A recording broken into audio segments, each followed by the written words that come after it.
எல்லோருக்கும் வணக்கம்.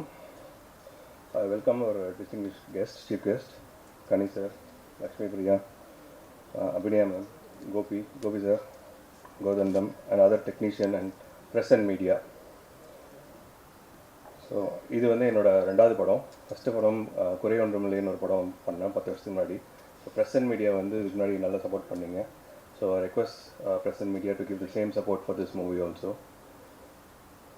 And I thank our entire team and our partners, everyone who supported through this journey. In the padam vandu or family drama, it will connect everyone, and this is releasing on worldwide on April 3rd.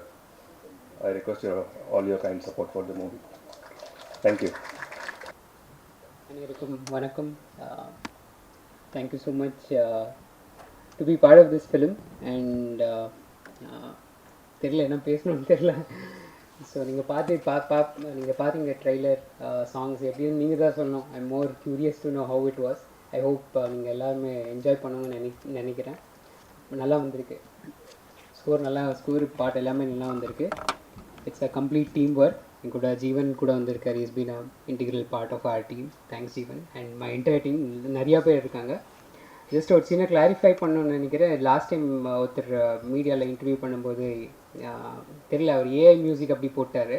So just சின்ன clarification. நீங்கள் கேட்டிருப்பீங்க, எல்லாமே live தான்.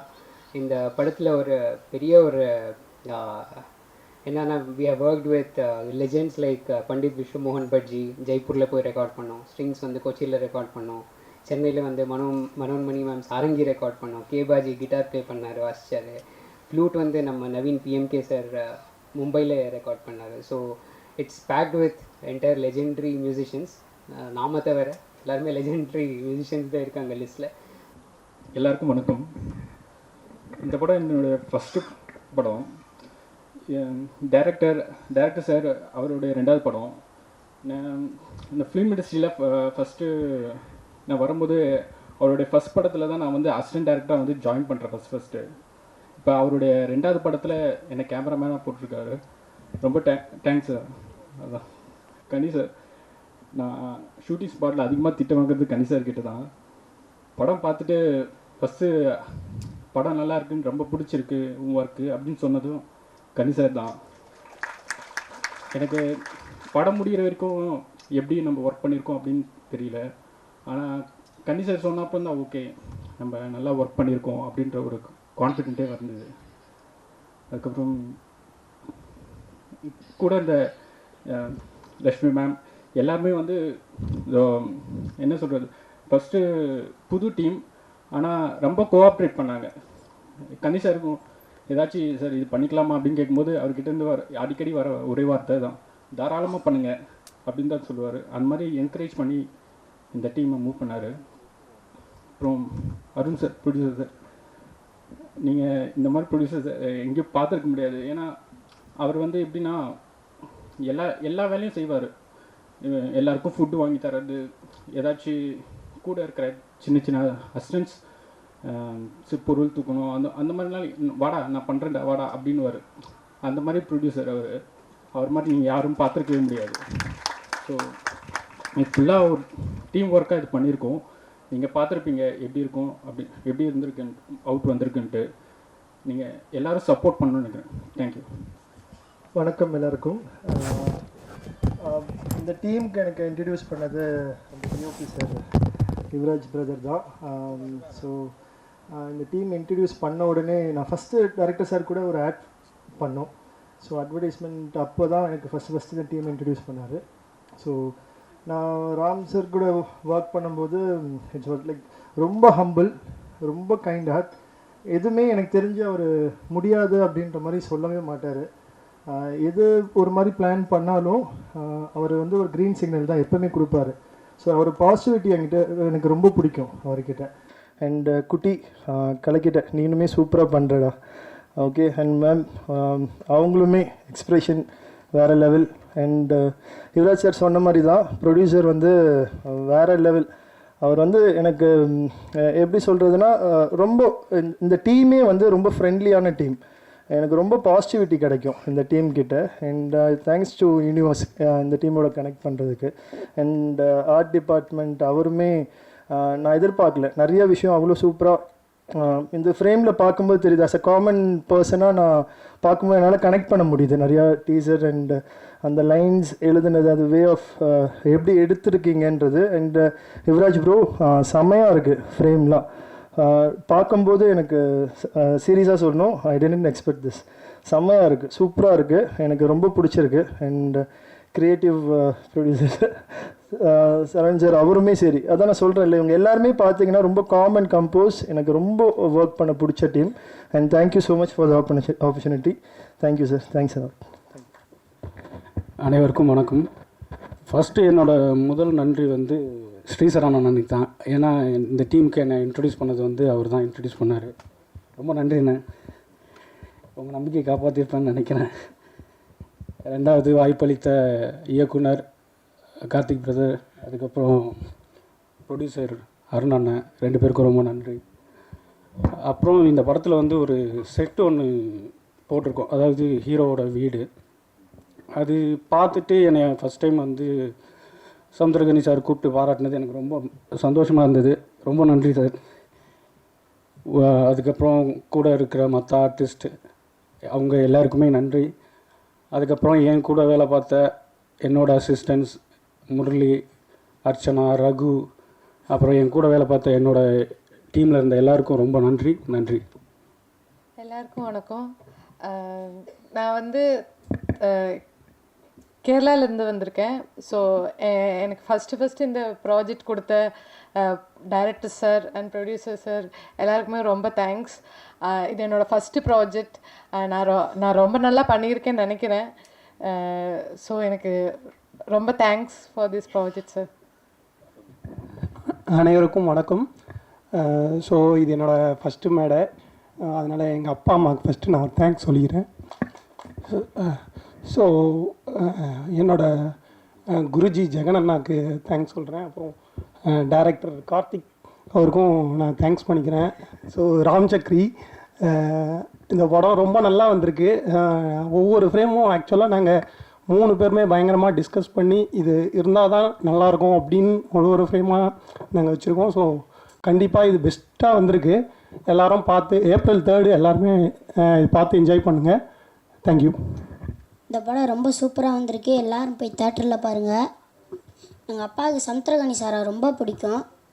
சின்ன வயசுலேருந்து வெறித்தனமான fan. இப்போ அவர் கூட நான் படமே நடிச்சிட்டேன். என்னோட எங்கள் அப்பாவுக்கு இது ரொம்ப சந்தோஷம். ராம் சக்கரி சாருக்கு நான் கண்டிப்பாக வணக்கம் சொல்லி நன்றி பண்ணிக்கிறோம். சமுத்திரகனி சார் எனக்கு கூட ஜாலியாகவே பழகினார். ஷூட்டிங் ஸ்பாட்டில் வாடா மகனேந்தே சொல்லுவார். எனக்கு அம்மாவை நடித்தவங்களும் சூப்பராக நடித்தாங்க. எல்லோருக்கும் வணக்கம். என் பேர் ஸ்ரீசரவணன். இது எனக்கு புது ரோல் தான். என்னோட நன்றியை சிறப்பு விருந்தினர் ஐயா செந்தமிழ் அவர்களுக்கு தெரிவிச்சுக்கிறேன். வணக்கம் sir. And Samuthirakani sir and Lakshmi Priya and Abhinaya ma'am and எல்லோரும் இங்கே இருக்கிற எல்லா டெக்னீஷியன்ஸ்க்கும் என்னோட நன்றியை தெரிவிச்சுக்கிறேன், மற்றும் ஊடக நண்பர்கள். ஸோ ராம் சக்ரி அண்டு அருண் ரங்கராஜுலு இவங்க 2 பேரும் எனக்கு ஆல்மோஸ்ட் ஒரு 15-16 இயர்ஸாக ரொம்ப க்ளோஸ் ஃப்ரெண்ட்ஸு. ஸோ இந்த படத்துக்கு திடீர்னு நான் க்ரியேட்டிவ் ப்ரொடியூசர் ஒரு ரோலில் உள்ளே போகிறதுக்கு கனி சாரும் ஒரு காரணம். அவர் சொன்னார், நீ இந்த படம் ஃபுல்லாக கூட இருடா அப்படின்னு. அப்போ சார்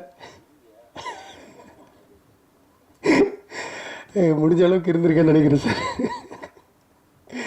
அண்ட் கார்த்திக் அண்ட் அருணுக்கு இந்த ஆப்பர்ச்சுனிட்டி கொடுத்ததுக்கு தேங்க்யூ ஸோ மச். அண்ட் இந்த படத்தோட மியூசிக் ராமானுஜம் ரொம்ப நல்லா வந்திருக்கு. ஸோ இது எங்கே கேட்டாலுமே ரொம்ப ஒரு ப்ளீஸிங்காக ப்ரீஸிங்காக ரொம்ப நல்லா இருக்குது ஆக்சுவலி.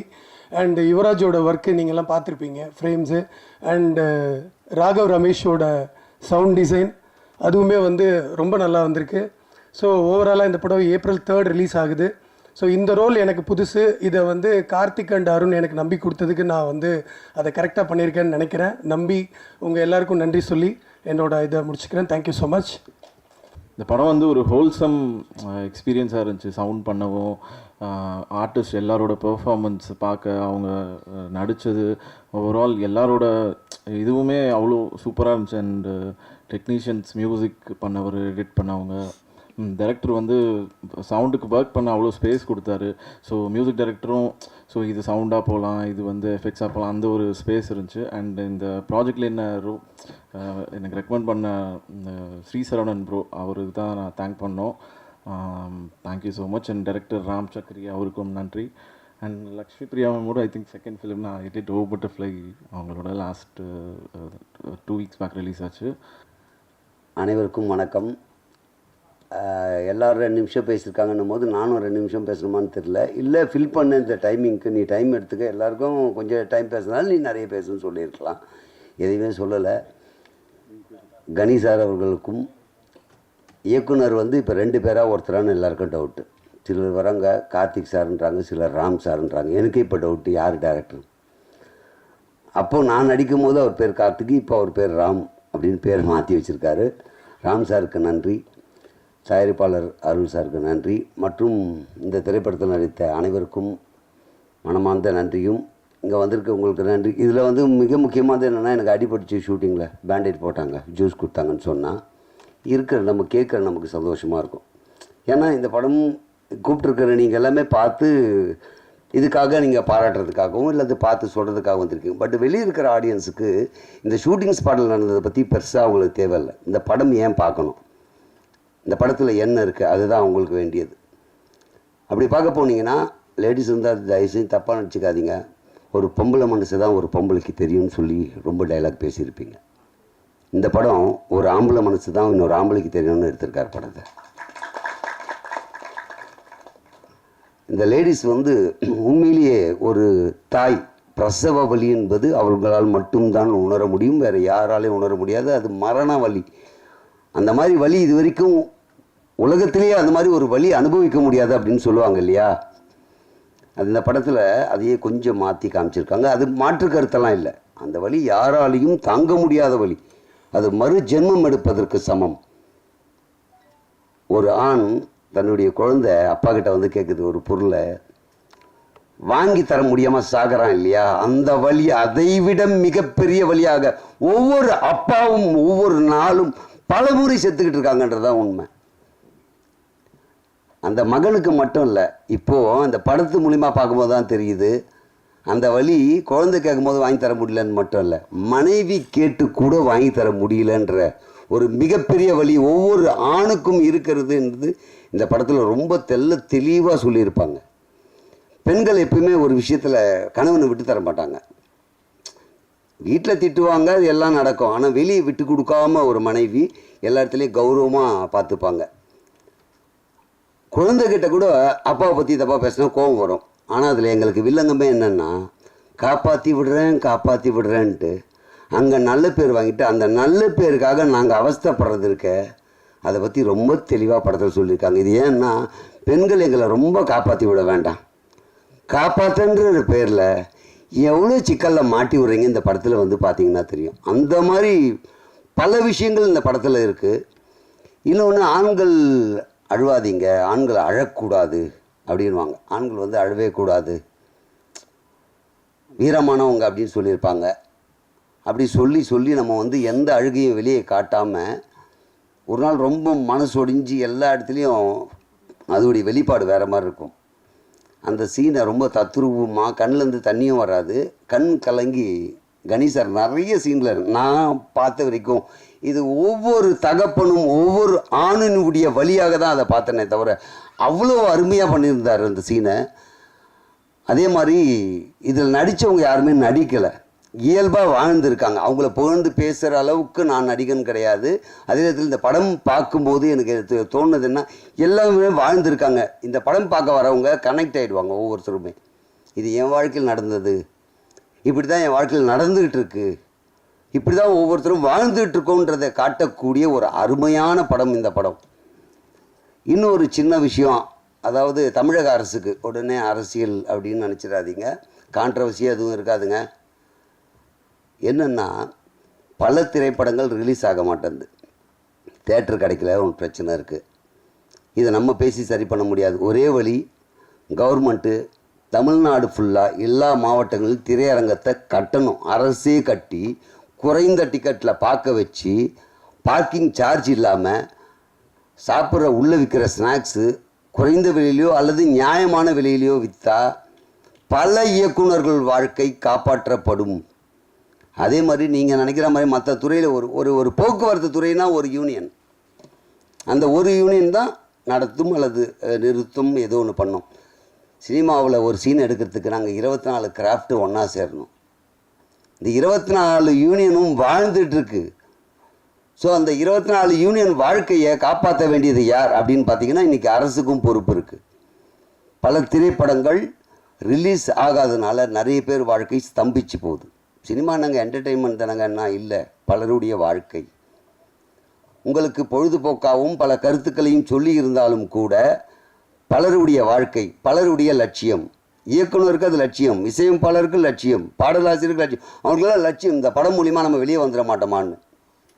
டெக்னிக்கலாக இருக்கிறவங்களுக்கு லைஃப், ஒரு நாள் வேலை கிடைச்சா அவங்க குடும்பத்தை அவங்க நடத்தி செல்ல முடியும். அப்போ இதுக்கு செவி சாய்த்து அரசு திரையரங்களை கட்டுங்கள், கட்டிட்டு குறைந்த விலையில் டிக்கெட் பண்ணிங்கன்னா சென்சார் போர்டு, அதுக்கு நிறைய வரமுறை இருக்குது. சென்சார் போர்டில் என்றைக்கு இந்த படம் சென்சாருக்கு வந்தது, அந்த வரிசையில் இந்த படத்தை ரிலீஸ் பண்ணுறதுக்கு இந்த டேட் தரோம், அப்படி வரிசைப்படுத்தி கொடுத்தா எல்லா படமும் ரிலீஸ் ஆகும். ஸோ எங்களுக்கு வாழ்வாதாரம் உயரும், பல ஆரோக்கியமான படங்கள் வரும். நிறைய பேர் சொல்லுவாங்க நல்ல கதை எடுத்தால் பார்க்க தயாராக இருக்காங்க, நல்ல படம் எடுங்க மக்கள் பார்ப்பாங்க. தேட்டருக்கு வந்தால் தானுங்க பார்க்குறதுக்கு, தேட்டரே கிடைக்கலையே, அதுதானே பிரச்சனையே. நல்ல கதை இருக்குது, நல்ல படம் இருக்குது, ரிலீஸ் ஆனதானங்க நீங்கள் பார்ப்பீங்க, ரிலீஸ் ஆகிறதுக்கு தேட்டர் எங்கே இருக்குது? இது நான் கான்ட்ரவர்சிக்காக பேசுகிறேன். இது உண்மையிலேயே நான் சிறு வேடமாக நடித்த 14 படம் இன்னும் ரிலீஸ் ஆகலை. எனக்கு ஒரு ஏக்கம் இருக்கும்ல, இந்த படம் ரிலீஸ் ஆனால் நமக்கு லைஃப் கிடச்சிடா, இந்த படத்தை மூலிமா நம்ம வெளியே தெரிஞ்சிட மாட்டோமான்னு ஒரு எண்ணம் இருக்கும்ல. அந்த மாதிரி பார்த்திங்கன்னா ஒரு சாதாரண விஷயம், ஒரு 14 படம்னா அப்போ எவ்வளோ படம் நின்று இருக்கோம் பாருங்கள். ஆனால் இந்த படம் எனக்கு ஒரு லைஃப். மேடை ஏறி மைக்கு முன்னாடி வந்துட்டாவே போய் சொல்லுவாங்களே, அதே மாதிரி சொல்கிறேன்னு நினைக்காதீங்க. படமே இன்னும் ரிலீஸ் ஆகலை, எப்படா லைஃப்னா. இந்த படத்தில் எனக்கு நம்ம ராம் சார் வாய்ப்பு கொடுத்தாரு. இந்த வாய்ப்பு மூலயமா கணி சார் அவருடைய படத்தில் எனக்கு மிகப்பெரிய ஒரு ரோல் கொடுத்துருக்காரு. ஸோ அதனால் இந்த படம் எனக்கு ஒரு லைஃப்பை கொடுத்துருக்குன்றது தான் நிதர்சன உண்மை. ஒரு படம் நடித்து வெளிவரதுக்கு முன்னால் எனக்கு ஒரு லைஃபையே கொடுத்துருக்கு அப்படின்னும் போது இந்த படம் வெளிவந்த அப்புறம் நிச்சயமாக 100% எல்லா ஆண்களும் ஒரு சொட்டு கண்ணீர், அதை உடனே சோகமான படம் நினச்சி இது வேறு போட்ட போகிறீங்க, எனக்கு வேறு பயமாக இருக்கீங்க, என்ன பேசணும்னு தெரியல மைக்கு முன்னாடி வந்துட்டா. அதனால் இது சோகமான படம் இல்லை, அவனுடைய வலியும் வேதனையும் வெளிக்காட்டக்கூடிய படம். அப்படியாப்பட்ட படத்தை நீங்கள் ஆதரிப்பீங்கன்னு முழுசாக நம்புகிறோம். நாங்கள் எவ்வளவு காஸ்ட்லி கேமராவில் எடுத்து எவ்வளோ பெரிய நடிகர் நடித்தாலும் எவ்வளோ பண்ணாலும் நீங்கள் தான் கொண்டு போய் சேர்க்க முடியும். மீடியா மட்டும்தான் இந்த படத்தினுடைய விமர்சனத்தை கொடுத்து வெற்றி பெற செய்ய முடியும், மக்களையே கொண்டு சேர்க்க முடியும்ன்ற பெரிய நம்பிக்கை இருக்குது. அதனால் தயவு செஞ்சு இந்த படம் எல்லாரும் பார்க்கறதுக்கு தேட்டருக்கு வாங்க. நான் நடித்ததுக்காக கதை விட்டு போகிறேன் அப்படின்னா நீங்கள் பார்த்துட்டு உண்மையிலேயே சொன்னதில் விஷயம் இருக்கா இல்லையான்றது உங்களுக்கு தெரியும். ஸோ சும்மா நம்ம ஏதோ ஒன்று பேசி போயிட்டோன்னா நாளைக்கு என்னை பார்க்கும்போதெல்லாம் என்னையா போய் சொல்லி இந்த படம் அப்படி இல்லையேன்னு திட்டுவீங்கல்ல. அப்போ நான் படம் நல்லா இருக்குன்னு கேரண்டியாக சொல்கிறேன்னா நீங்கள் பார்த்தீங்கன்னா 100% இந்த படத்துக்கு நீங்கள் கேரண்டியாக வரலாம், ஃபேமிலியோடு வரலாம். பெண்களை நான் இப்போ சொன்னதுக்காக பெண்களுக்கான படமாக இல்லையான்னா, ஒரு பெண் எதற்காக ஆணை வற்புறுத்துகிறாங்க, அவனுடைய தன்மானத்தை எப்படியெல்லாம் காப்பாற்றணும்னு நினைக்கிறாங்க, எவ்வளோ வலி இருக்குது, வேதனை இருக்குது, இந்த சமூகத்தில் புருஷனை எவ்வளோ உயர்த்தி காட்டணுன்றதுக்காக பண்ணுறாங்கன்ற விஷயத்தையும் சொல்லியிருக்காங்க. அதுக்காக இது ஆணாதிக்க திரைப்படம் அல்லது ஆணை உயர்த்துகின்ற படம்லாம் கிடையாது, ஒரு குடும்ப சூழ்நிலையில் இருக்கின்ற விஷயம். இந்த படத்தில் நிறைய கதைகளை பற்றி அவர் சொல்லுவார். ஏன்னா ஃபாரின் போய் ஒருத்தர் என்ன கஷ்டப்படுறாங்க, அதான் சொல்லுங்கள். ஒரு படத்தில் ஆணை பற்றியும் பெண்ணை பற்றியும் ஒரு குழந்தைக்கு தேவையானதை பற்றியும் அந்நிய நாட்டில் போயிட்டு கஷ்டப்பட்டு வர்றது எல்லாமே இந்த படத்தில் காமிச்சிருப்பாங்க. அதனால் இந்த படம் திரையரங்கத்திற்கு வந்தால் மிகப்பெரிய மாற்றம் கிடைக்கும். அது லைஃபே சேஞ்ச் ஆகும்னு நினைக்கிறேன். எல்லார் குடும்பத்திலையும் இனிமேல் இப்படி தான் இருக்கணும், இப்படி இருக்கலாம், இது சரி இது தப்புன்ற பல விஷயம் புகுத்தி கொடுத்துருக்கிற படம். உண்மையிலேயே அனைவரும் வெற்றி பெற செய்வீர்கள் என்ற முழு நம்பிக்கையோடு விடைபெறுகிறேன். நன்றி, வணக்கம், தேங்க்யூ. இல்லை, இந்த படத்தில் கனி சார் அண்டு ஜிவிஎம் சாரோட காம்பினேஷன் தான். ஏன்னா ஸ்பாட்டில் அதோட காம்போ பயங்கரமாக ஒர்க் ஆகிருந்தது. அதை பற்றி சொல்லணும்னு நினச்சேன், அதை மறந்துட்டேன். அது டெய்லியுமே அந்த சீன்ஸ் அங்கே பார்க்கும்போதே அது அவ்வளோ லைவாகவும் அண்ட் அவ்வளோ அழகாகவும் இருந்தது. ஸோ ஜிவிஎம் சார் இங்கே இல்லை, அதனால் அவரை பற்றின ஒரு சில வார்த்தைகளுக்காக அதை ஞாபகப்படுத்துறதுக்காக நான் இதை சொல்கிறேன். அண்டு இந்த படத்தோட கோ டைரக்டர் மரா பற்றியும் சொல்லணும். ஏன்னா மரா வந்து அவ்வளோ உழைச்சிருக்காப்புல. மரா இங்கே இருக்காப்லையா? ஸோ மரா உங்களுக்கு யாரும் தெரியாதனால இன்ட்ரோ கொடுக்குறேன். Thank you so much. வணக்கம், எல்லோருக்கும் வணக்கம். ரொம்ப ரொம்ப மிக நன்றி ராம் சக்ரி சாருக்கு என்ன செலக்ட் பண்ணி இந்த ரோல் கொடுத்தாங்க. இது ரொம்ப நேச்சுரலான ஒரு very homely and homey role. அதுக்கு நான் வந்துட்டு ரொம்ப ரொம்ப thanks. Plus hats off to you sir for giving me this opportunity. And அவ்வளோ ஸ்கில்ஃபுல்லான ஒரு டைரக்டர். தேங்க்யூ. ஸோ எனக்கு என்னோட திறமையை பார்த்து என்னோட ஸ்கில் செட்டுக்காக என்னோட டைரெக்டாக கம்யூனிகேட் பண்ணி ஸ்கிரிப்ட்லேருந்து எல்லாமே ஸ்டெப் பை ஸ்டெப் அந்த வேலை எல்லாமே அசிஸ்டன்ட் டைரக்டருக்கு கொடுக்கலாம். ஆனால் கொடுக்காம டைரெக்டாக பர்சனலாக இன்வால்வ் ஆகி என்னை கைட் பண்ணி இந்த ரோலுக்கு கொண்டு வந்திருக்காங்க. ரொம்ப ரொம்ப தேங்க்ஸ் உங்களுக்கு சார். தென் ப்ரொடியூசர் சார், உங்களுக்கு ரொம்ப தேங்க்ஸ். ரொம்ப ஸ்மூத்தாக எல்லாமே அந்த ஷூட்டிங் செட்ஸில் எல்லாமே ரொம்ப ஸ்மூத்தாக ஒரு இந்த ப்ராஜெக்ட் போயிருக்கு. ரொம்ப ரொம்ப தேங்க்ஸுங்க. So my father figure and king மாதிரி எனக்கு ஃபிகர் வந்துட்டு சமுத்திரக்கனி சார். ரொம்ப ரொம்ப தேங்க்ஸுங்க. அவங்களுக்கும் தேங்க்ஸ் சொல்கிறேன். முதல்ல வந்துட்டு ரொம்ப சீரியஸாக இருந்துகிட்டு இருப்பார். ஸோ எனக்கு கொஞ்சம் நர்வஸாக இருக்கும். ஆனால் ஓவர் த இயர்ஸ் நாங்கள் இவ்வளோ பழகினது, எங்களோட பாண்டிங் இதெல்லாமே ரொம்ப இதுவாக இருக்கும். அக்செப்ட் பண்ணி என்ன இதுக்குள்ளே கொண்டு வந்திருக்காங்க. ஸோ இதுக்கு வந்துட்டு ஃபஸ்ட்டு டைரக்டர் சார் வந்துட்டு ஸ்கிரிப்ட் அதெல்லாமே என்ன கைட் பண்ணுவாங்க. அதுக்கப்புறம் சமுத்திரக்கனி சார் என்னோட உட்காந்துட்டு எல்லாமே ஸ்டெப் பை ஸ்டெப் எப்படின்ட்டு வெரி ஸ்மூத்தாக இந்த கொண்டு போயிருக்காங்க. ரொம்ப ரொம்ப தேங்க்ஸுங்க. Then next thanks is to the Gautham sir. So அவரோட ஒர்க் பண்ணது plus entire team cast, Lakshmi Priya, she is such a superb actress, very natural, ஒரு ஹோம்லியான role and her acting is superb.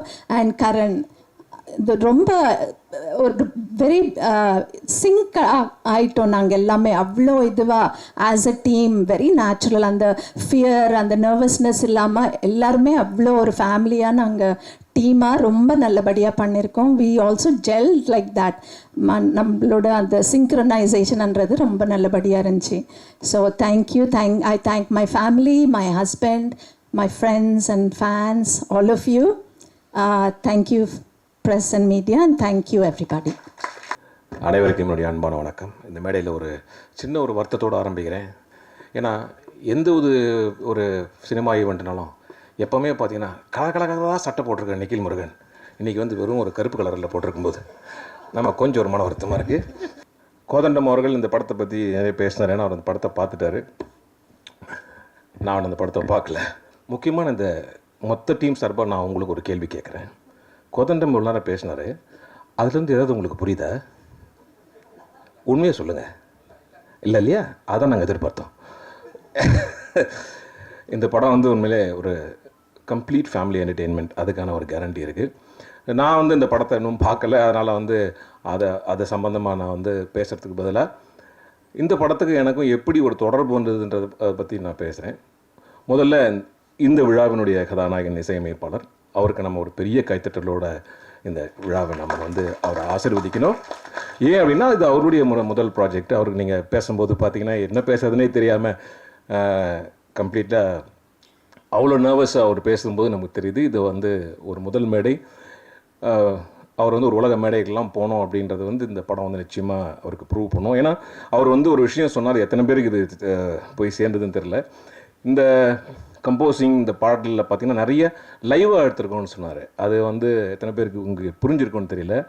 இப்போல்லாம் வந்து பார்த்திங்கன்னா ரொம்ப ஒரு ஏஐ மோட், நிறைய டெக்னிக்கல் விஷயங்கள்லாம் கம்போசிங்கில் இருக்குது. சும்மா நம்ம கம்போஸர் சாங்னா அதே ஒரு சாங் ஒரு மூடு கொடுத்த உடனே சாங் அதுவே கம்போஸ் பண்ணி கொடுத்துருது. அவ்வளோ ஒரு டெக்னிக்கல் ஃபெசிலிட்டிஸ் உள்ள இந்த ஜென்ரேஷனில் லைவ் ஆர்டிஸ்ட், நேரடி கலைஞர்களை வைத்து ஒரு ஸ்டுடியோவில் அவங்க அப்படியே வாசித்து அதை அப்படியே ரெக்கார்ட் பண்ணி அதை சேர்த்துருக்கிறது தான் அவர் வந்து மீன் பண்ணார். பெரிய பெரிய ஆர்டிஸ்ட் எல்லாருமே அதில் வாசிச்சிருக்காங்கன்றது போது உண்மையிலே பார்த்திங்கன்னா ஏன் அதுக்கு இந்த விழாவில் இந்த மேடையில் சொல்கிறோம் அப்படின்னா, அந்த இன்ஸ்ட்ருமெண்ட்ஸ் அவங்க நேரடியாக வாசிக்கக்கூடிய அவங்களுடைய மூடு, அந்த மூடு மூலயமா அவங்க வாசிக்கிற அந்த இன்ஸ்ட்ருமெண்ட்லேருந்து வரக்கூடிய ஒரு டோன் வந்து உண்மையான ஒரு உணர்வு தரும். இப்போ இந்த படத்தில் பார்த்தீங்கன்னா, இப்போ கணேஷ் சாருடைய ஒவ்வொரு ரியாக்ஷன்ஸுக்குமே பார்த்தீங்கன்னா ஈக்குவலான ஒரு உணர்வு கொடுக்கணும். அது எஸ்ஏயால் மட்டும்தான் முடியும். ஸோ எவ்வளவு எலிவேட் ஆகிருக்கு அப்படின்னா அந்த படம் வந்து அந்த கம்போஸருடைய தாட் ப்ராசஸ், அந்த வாசித்த அந்த இசைக்கலைஞர்கள் நேரடியாக இதெல்லாம் தான் ரொம்ப முக்கியமான காரணம். இந்த விழா மேடையில் அது சொல்லணுன்றது ரொம்ப முக்கியமான ஒரு விஷயம். ஸோ என்னுடைய உரையில் வந்து நான் 2-3 விஷயங்கள் சொல்கிறேன். முதல்ல வந்து ஃபஸ்ட்டு நான் எந்த மேடைகள் போனாலுமே, எந்த ஒரு சினிமாவில் அடிக்க போனாலுமே முதல்ல நான் வந்து ஃபஸ்ட்டு நான் பேசக்கூடிய நபர் வந்து கனி சார். அது ஏன் அப்படிங்கிறது பார்த்திங்கன்னா, நான் வந்து அவரும் சரி, நாங்கள் 2 பேருமே வந்து கேபி சார் அவங்களுடைய பள்ளிக்கூடத்துலேருந்து வந்தாங்க. அவர் ரொம்ப பெரிய ஸ்டூடெண்ட்டு, நான் ரொம்ப ஆவரேஜ் ஸ்டூடெண்ட்டு, மொக்க ஸ்டூடெண்ட் வச்சுங்க. ஸோ என்னுடைய முதல் படம் அவங்க தான் என்னை அறிமுகப்படுத்துகிறாங்க. ஸோ எனக்கு முதல்ல என் படத்தில் டைலாக் சொல்லி கொடுத்தவர் கனி சார் தான். ஸோ அதுலேருந்து எனக்கு பழக்கம்.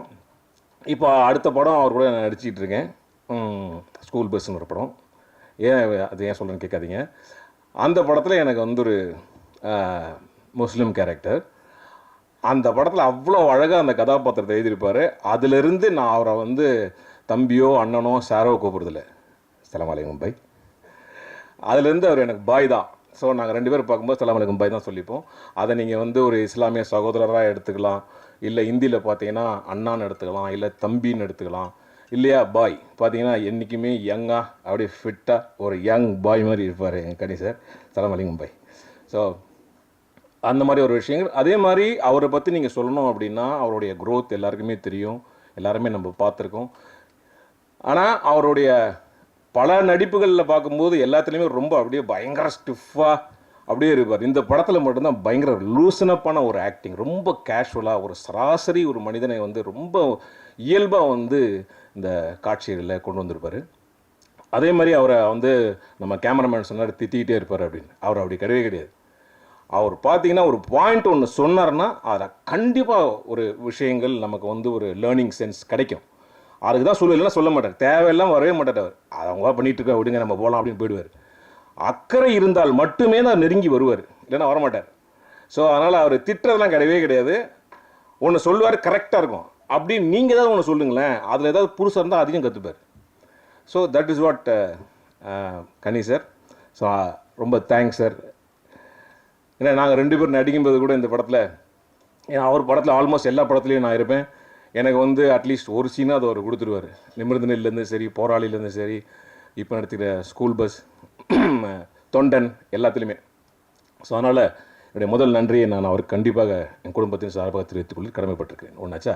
2வது இந்த படத்தில் வந்து பார்த்திங்கன்னா என்னை வந்து நடிக்க கார்த்திக் தான் கூடுவோம் சொல்கிறேன். இது வந்து ஒரு இசை விழாவோட அவருடைய பேர் மாற்று விழாவை தான் நான் அது பார்க்குறேன். அவர் இனி தான் நம்ம பேர் வைக்கிறோம் எல்லோரும் சேர்ந்து. காது குத்தியாச்சா? ரைட். சரிங்களா.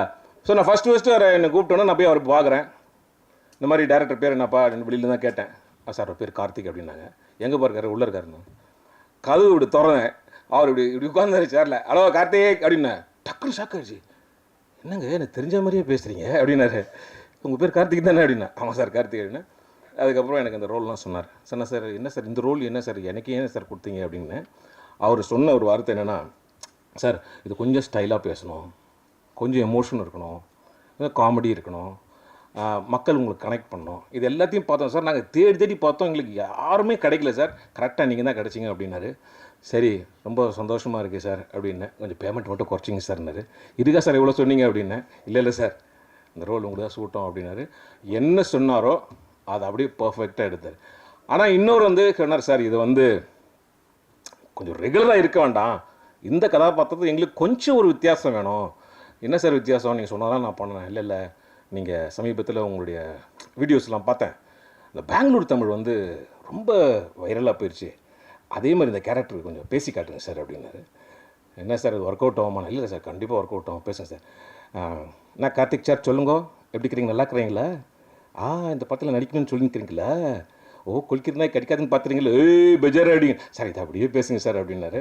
ஸோ இதை அப்படியே ஃபாலோ பண்ணி அவன் கொடுத்த டயலாகை அந்த கதாபாத்திரத்துக்கு வச்சுருக்கோம்.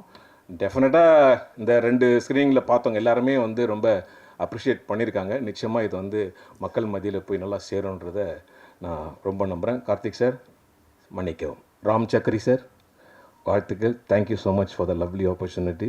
ரொம்ப என்ஜாய் பண்ணேன். அடுத்தபடியாக ப்ரொடியூசர் அருண் சார் ரொம்ப ஒரு பெருமை வீட்டில் முடிச்சு 30 செகண்ட்ஸ். ஓகே, நீங்கள் பார்த்தாலே தெரியும் பை. ஓகே, அடுத்த படத்துக்கு ஒரு விதையை போடணும் வேண்டாமா? சாரி, மன்னிக்கவும். இல்லை, அருண் சார் பற்றி சொல்லணும் அப்படின்னா, இப்போ நம்ம நிறைய படத்தில் நடிக்கிறோம், பேமெண்ட் பேசுகிறோம். ஓகே, அப்புறம் வந்து ஒரு டைமில் பேமெண்ட் வரும், ஒரு டைமில் பேமெண்ட் வராது. நம்ம ஃபோன் பண்ணோம் அப்படின்னா வச்சிங்களேன், அது வேறு மாதிரி போகும். ஆனால் அருண் சார் அப்படி கிடையவே கிடையாது. நம்ம எப்போ ஃபோன் பண்ணாலும் எடுத்துடுவார், அப்புறம் தரேன்னு சொல்லுவார். அதனால் எதை சொல்ல வரேன்னா, நான் ஃபோன் அடித்தா அவர் வந்து எடுக்காமல் இருந்ததே கிடையாது. அதனால் அவருக்கு என்னுடைய மனமார்ந்த நன்றி. இந்த படத்தில் வந்து எனக்கு எந்த பேமெண்ட்டு பெண்டிங் இல்லை கரெக்டாக செட்டில் ஆகிடுச்சு. அதுக்கு பெரிய வாழ்த்துக்கள். நிச்சயமாக இந்த படம் வந்து ஒரு மிகப்பெரிய ஒரு ஃபேமிலி என்டர்டெயினாக இருக்கும். அதுவும் எங்களுக்கு கனி சாரெல்லாம் பார்க்கும்போது எங்களுக்கு வந்து எங்கள் ஃபேமிலியில் ஒருத்தர் மாதிரி தான். அதனால் நிச்சயமாக இந்த படம் வெற்றி பெறணும்னு இறைவனை நான் ரொம்ப பிரார்த்திக்கிறேன். இதில் இருக்கக்கூடிய நிறைய புதுமுகங்கள் டெக்னீஷியன்ஸ் எல்லாமே இருக்காங்க. எல்லாருக்கும் என்னுடைய மனமார்ந்த வாழ்த்துக்கள். Lakshmi, Abhinaya, to all of you. உட்காந்துட்டேங்க, இன்னொரு படம் பார்க்கணும் உனக்கு. ஸோ எல்லாருக்கும் என்னுடைய மனமார்ந்த வாழ்த்துக்கள். கேமராமேன் சரி, எடிட்டர், மியூசிஷியன் ராமானுஜம் சார், எல்லாரும் என்னுடைய மனமார்ந்த வாழ்த்துக்கள். ப்ளீஸ் நல்ல ஒரு பாசிட்டிவ் ஃபீட்பேக் கொடுங்க. ஏன்னா இப்போ வந்து இன்றைக்கி இருக்கிற ஒரு காலகட்டத்தில் சொன்ன மாதிரி தேட்டருக்கு மக்கள் வரமாட்டாங்க தேட்டருக்கு வரமாட்டாங்க அப்படின்ற ஒரு பொய்யான போக்கு போயிட்டே இருக்குது இல்லை. அது அப்படி கிடையாது. நம்ம நல்ல ஒரு பாசிட்டிவாக ஒரு விஷயத்த சொன்னோம்னா நிச்சயமாக மக்கள் வருவாங்க. துரந்தர் அப்படின்ற ஒரு படம் 4.25 மணி நேரம் சார், 4.25 மணி நேரம். மண்டே 2 மணிக்கு ஷோக்கு போனோம், ஹவுஸ்ஃபுல் தியேட்டரில். அதுக்கு வந்து காரணம் வந்து மக்கள் ஸ்ப்ரெட் பண்ண ஒரு நல்ல பாசிட்டிவான ரிவ்யூஸ். படமும் நல்ல படம் அதான். அதனால் நீங்கள் எப்படி ஒரு பாசிட்டிவாக மக்கள்கிட்ட கொண்டு போகிறீங்களோ இந்த படம் நிச்சயமாக வெற்றி அடையும். அனைவருக்கும் நன்றி. தேங்க்யூ. எல்லாரோட நான் இந்த செட்டில் வந்து நிறைய அன்பு, எளிமை இருந்துச்சு. அதுதான் எங்கள் படத்துலேயும் டிரான்ஸ்லேட் ஆகிருக்குன்னு நான் நம்புகிறேன். நீங்கள் பார்த்த ஃப்ரேம்ஸாக இருக்கட்டும், Yuvarajan team excellent work. And music பற்றி சொல்லணுன்னா, எவ்வளோ நான் ஒரு படத்தில் நடிச்சிருக்கேன், அந்த படத்தோட பாட்டு எனக்கே ரொம்ப பிடிச்சிருக்குன்னா அது எவ்வளோ ஒரு ஜாலி இல்லை? அந்த மாதிரி தான் நான் ஃபீல் பண்ணுறேன். இப்போ எனக்கு ரொம்ப பிடிச்சிருக்கு. It is been my favourite song. இதை பார்த்தீங்கன்னா ரிப்பீட்டில் போட்டு கேட்குற பாட்டு தான் இது. So thank you very much for a song sir. ஃபைனலாக என்னோடய ப்ளேலிஸ்ட்டில் ரிப்பீட்டில் கேட்க ஒரு பாட்டு இருக்குது எனக்கு. ஸோ ஃபேமிலியை கூட்டிகிட்டு போய் எல்லாருமா எந்த வித கவலையும் இல்லாமல், ஐயோ நம்ம பசங்க இந்த படத்தை பார்க்கலாமா, அவங்கள கூட்டிகிட்டு போகலாமா, என்ன இருக்கும், அதெல்லாம் எந்த வரியும் இல்லாமல் ஃபேமிலியோடு போய் பார்க்கக்கூடிய ஒரு படம். நிறையா அன்பு நிறைந்த படம். இந்த மூவியில் எனக்கு கிடைச்ச பெரிய கிஃப்ட் வந்து கனி சார் கூட ஒர்க் பண்ணுற ஆப்பர்ச்சுனிட்டி. அண்ட் நான் கனி சார் கூட ஒர்க் பண்ணும்போது ஃபஸ்ட்டு எனக்கு ஆக்சுவலாக எக்ஸைட்டிங்காக இருந்தது. சரி, ஒரு பெரிய ஆக்டரோட நடிக்க போகிறோன்னு. ஆனால் செட்டுக்கு போனதுக்கப்புறம் அவர் வந்து ஒரு ரொம்ப அழகான ஆக்டர்னு உங்கள் எல்லாருக்கும் தெரியும். அதையும் தாண்டி ரொம்ப அழகான மனிதர். அவரோட ஒர்க் பண்ணது வந்து இட் வாஸ், நான் எப்படி சொல்லனே தெரியல. இவ்வளோ ஒரு என்கரேஜிங்காக ஒரு செட்டில் ஒருத்தர் இருந்து நான் பார்த்ததே இல்லை. வார்த்தைக்கு வார்த்தை எல்லாரையும் என்கரேஜ் பண்ணுவார். நீங்கள் நல்லா பண்ணியிருக்கீங்க, ஏதாவது ஒரு ஷாட் நல்லா இருந்ததுன்னா போயிட்டு என்கரேஜ் பண்ணுவார். யாராக இருந்தாலும், யார் நல்ல வேலை பண்ணாலும் கூப்பிட்டு என்கரேஜ் பண்ணுவார். ஸோ நான் மறுபடியும் இந்த செட்டு வந்து ரொம்ப ஒரு அன்பான செட்டாக இருந்ததுன்னு நான் சொல்கிறதுக்கு ரொம்ப முக்கியமான காரணம் கனி சார். நான் ரொம்ப சொல்லணும்னு நினச்சேன் சார், மறந்துட்டேன். அதனால் நான் வந்து ரொம்ப தேங்க்ஸ் சார். உங்க கூட ஒர்க் பண்ணதில் எனக்கு ரொம்ப சந்தோஷம். இதில் நான் வந்து இவ்வளோ நடிச்சிருக்கேன்னா அதுக்கு கனி சார் அண்ட் டைரக்டர் சார் 2 பேருமே வந்து ரொம்ப முக்கியமான காரணம். அவ்வளோதான். Thank you very much. அனைவருக்கும் வணக்கம். என்னுடைய நண்பர் சமுத்திரகனி மற்றும் இயக்குனர் ராம் சக்ரி ஆகியோருடைய அழைப்பினால் இந்த நிகழ்வில் நான் கலந்து கொள்ளும் வாய்ப்பு அமைந்திருக்கிறது. நேற்று இந்த திரைப்படத்தை அனைவரும் பார்த்தோம். அந்த படத்தின் கருவிலிருந்து சில கருத்துக்களை அனைவரிடமும் பகிர்ந்து கொள்ள வேண்டும் என்பது என்னுடைய விருப்பம். இந்த திரைப்படம் இன்று உலகில் நிகழ்ந்து கொண்டிருக்கும் ஒரு சூழலை சில மாதங்களுக்கு முன்பே பதிவு செய்திருக்கிறது. வளைகுடா நாடுகளில் பணியாற்றுபவர்களுடைய மன நெருக்கடி இன்று ஒரு போரினால் உருவாகி இருக்கிறது. ஆனால் இந்த திரைப்படம் அதே மன நெருக்கடியை பதிவு செய்கிறது. அது ஆயுதப் போரினால் விளைவது அல்ல, சமூக உளவியல் போரினால் எழுவது. இந்த படம் ஒரு அடிப்படையான கேள்வியை எழுப்புகிறது. தமிழகத்திலிருந்து எதற்காக வளைகுடா நாடுகளுக்கோ அல்லது அது போன்ற நாடுகளுக்கோ வேலைக்கு செல்கிறார்கள்? அப்படி செல்வதற்குரிய நியாயமான காரணங்கள் இருக்கின்றனவா என்ற கேள்வியை இந்த திரைப்படம் மிகவும் அழகாக, உணர்ச்சி அளவில் நேர்மையாக எழுப்புகிறது. நேர்மையான அல்லது நியாயமான காரணங்களின் அடிப்படையில் அந்நாடுகளுக்கு பணிக்கு செல்பவர்கள் ஏறத்தாழ இல்லை அல்லது மிக குறைவு என்பதுதான் இந்த படம் ஒரு கதையின் ஊடாக பதிவு செய்திருக்கக்கூடிய கருத்து. இது நான் முன்னெடுத்து கொண்டிருக்கும் செம்மை ஆசான் பள்ளி என்ற எங்களுடைய அமைப்பு ஏறத்தாழ 10 ஆண்டுகளாக முன்வைக்கும் கொள்கை. நாங்கள் அனைவரும் ஊர் திரும்புங்கள் என்று அழைத்து கொண்டிருக்கிறோம். அவரவரும் அவரவருடைய கிராமத்திற்கு செல்வது அல்ல, ஒவ்வொரு மனிதரும் இது என் ஊர் என்ற உரிமையுடனும் மனம் மற்றும் உடல் நலனுடனும் எங்காவது வாழ இயன்றால் அது அவருடைய ஊர். அது எந்த ஊராக வேண்டுமானாலும் இருக்கலாம். ஏனென்றால் தமிழர்கள் ஏறத்தாழ 7000 ஆண்டுகளுக்கு முன்பே கடலோடிகள் தான். நாம் எல்லா நாடுகளுக்கும் சென்றிருக்கிறோம், திரும்பி இருக்கிறோம், சில வேளை அங்கு தங்கி இருக்கிறோம். நமக்கு இந்த பயணங்களோ அல்லது நாடுகளுக்கு இடையே பரவி வாழ்வதோ புதிதல்ல, அது குற்றமும் அல்ல. கேள்வி என்னவென்றால், நீ எங்கு இருந்தாலும் உடல் நலம் மனநலம் குன்றாமல் இருக்கிறாயா? ஆம் என்றால் அது உன் ஊர், இல்லை என்றால் அது உன் ஊர் அல்ல. இந்த சென்னை மாநகரில் இருப்பவர்களுக்கு இந்த கேள்வி உரியது. அவரவரும் அவரவருடைய மனதில் இதற்கு விடை கூறிக்கொள்ளலாம்.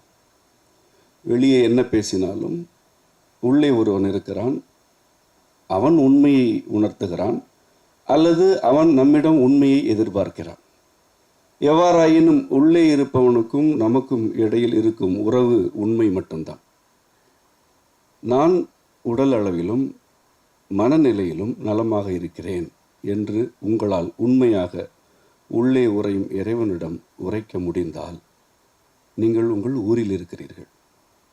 இல்லை என்றால் நீங்கள் பிறந்த ஊராக இருந்தாலும் நீங்கள் உங்கள் ஊரில் இல்லை. இதுதான் ஊர் என்ற சொல்லின் வழியாக நான் முன்வைத்து கடைபிடித்து கொண்டிருக்கும் கொள்கை. இந்த கருத்தின் சில சாயல்களை நான் இந்த திரைப்படத்தில் கண்டேன். உண்மையில் ராம் சக்ரி எனும் இந்த இளைஞர் என்னுடைய கருத்துக்களை கேட்டுவிட்டு இந்த திரைப்படத்தை இயக்கவில்லை. அவர் திரைப்படத்தை ஏறத்தாழ முடிக்கும் தருவாயில் என்னுடைய உரையை கேட்டு என்னோட நண்பர் கனி வழியாக தொடர்பு கொண்டார். இதுவே இறைவனுடைய ஒரு அரவணைப்பு தான் என்பதனை நான்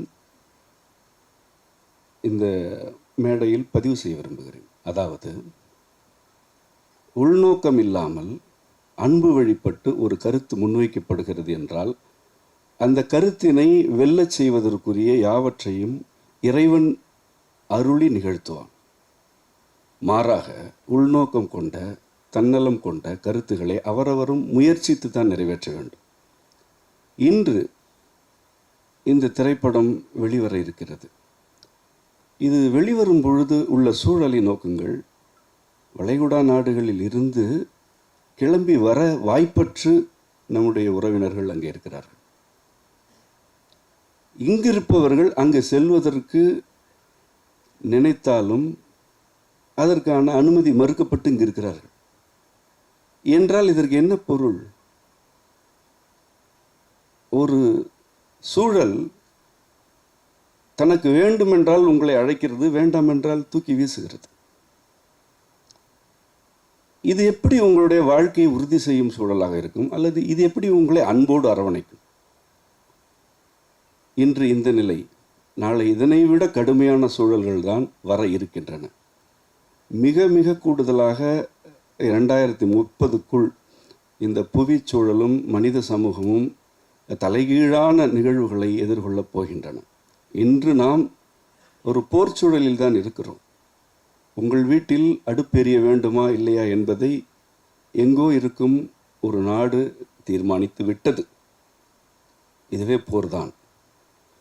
இது ஏன் நிகழ்கிறது என்ற கேள்வி இல்லாமல் இதிலிருந்து எப்படி தப்புவது என்று மட்டும் நீங்கள் எண்ணுவீர்கள் என்றால், இதனை விட கடுமையான நிகழ்வுகள் நிகழும் பொழுது உங்களால் தப்ப இயலாது.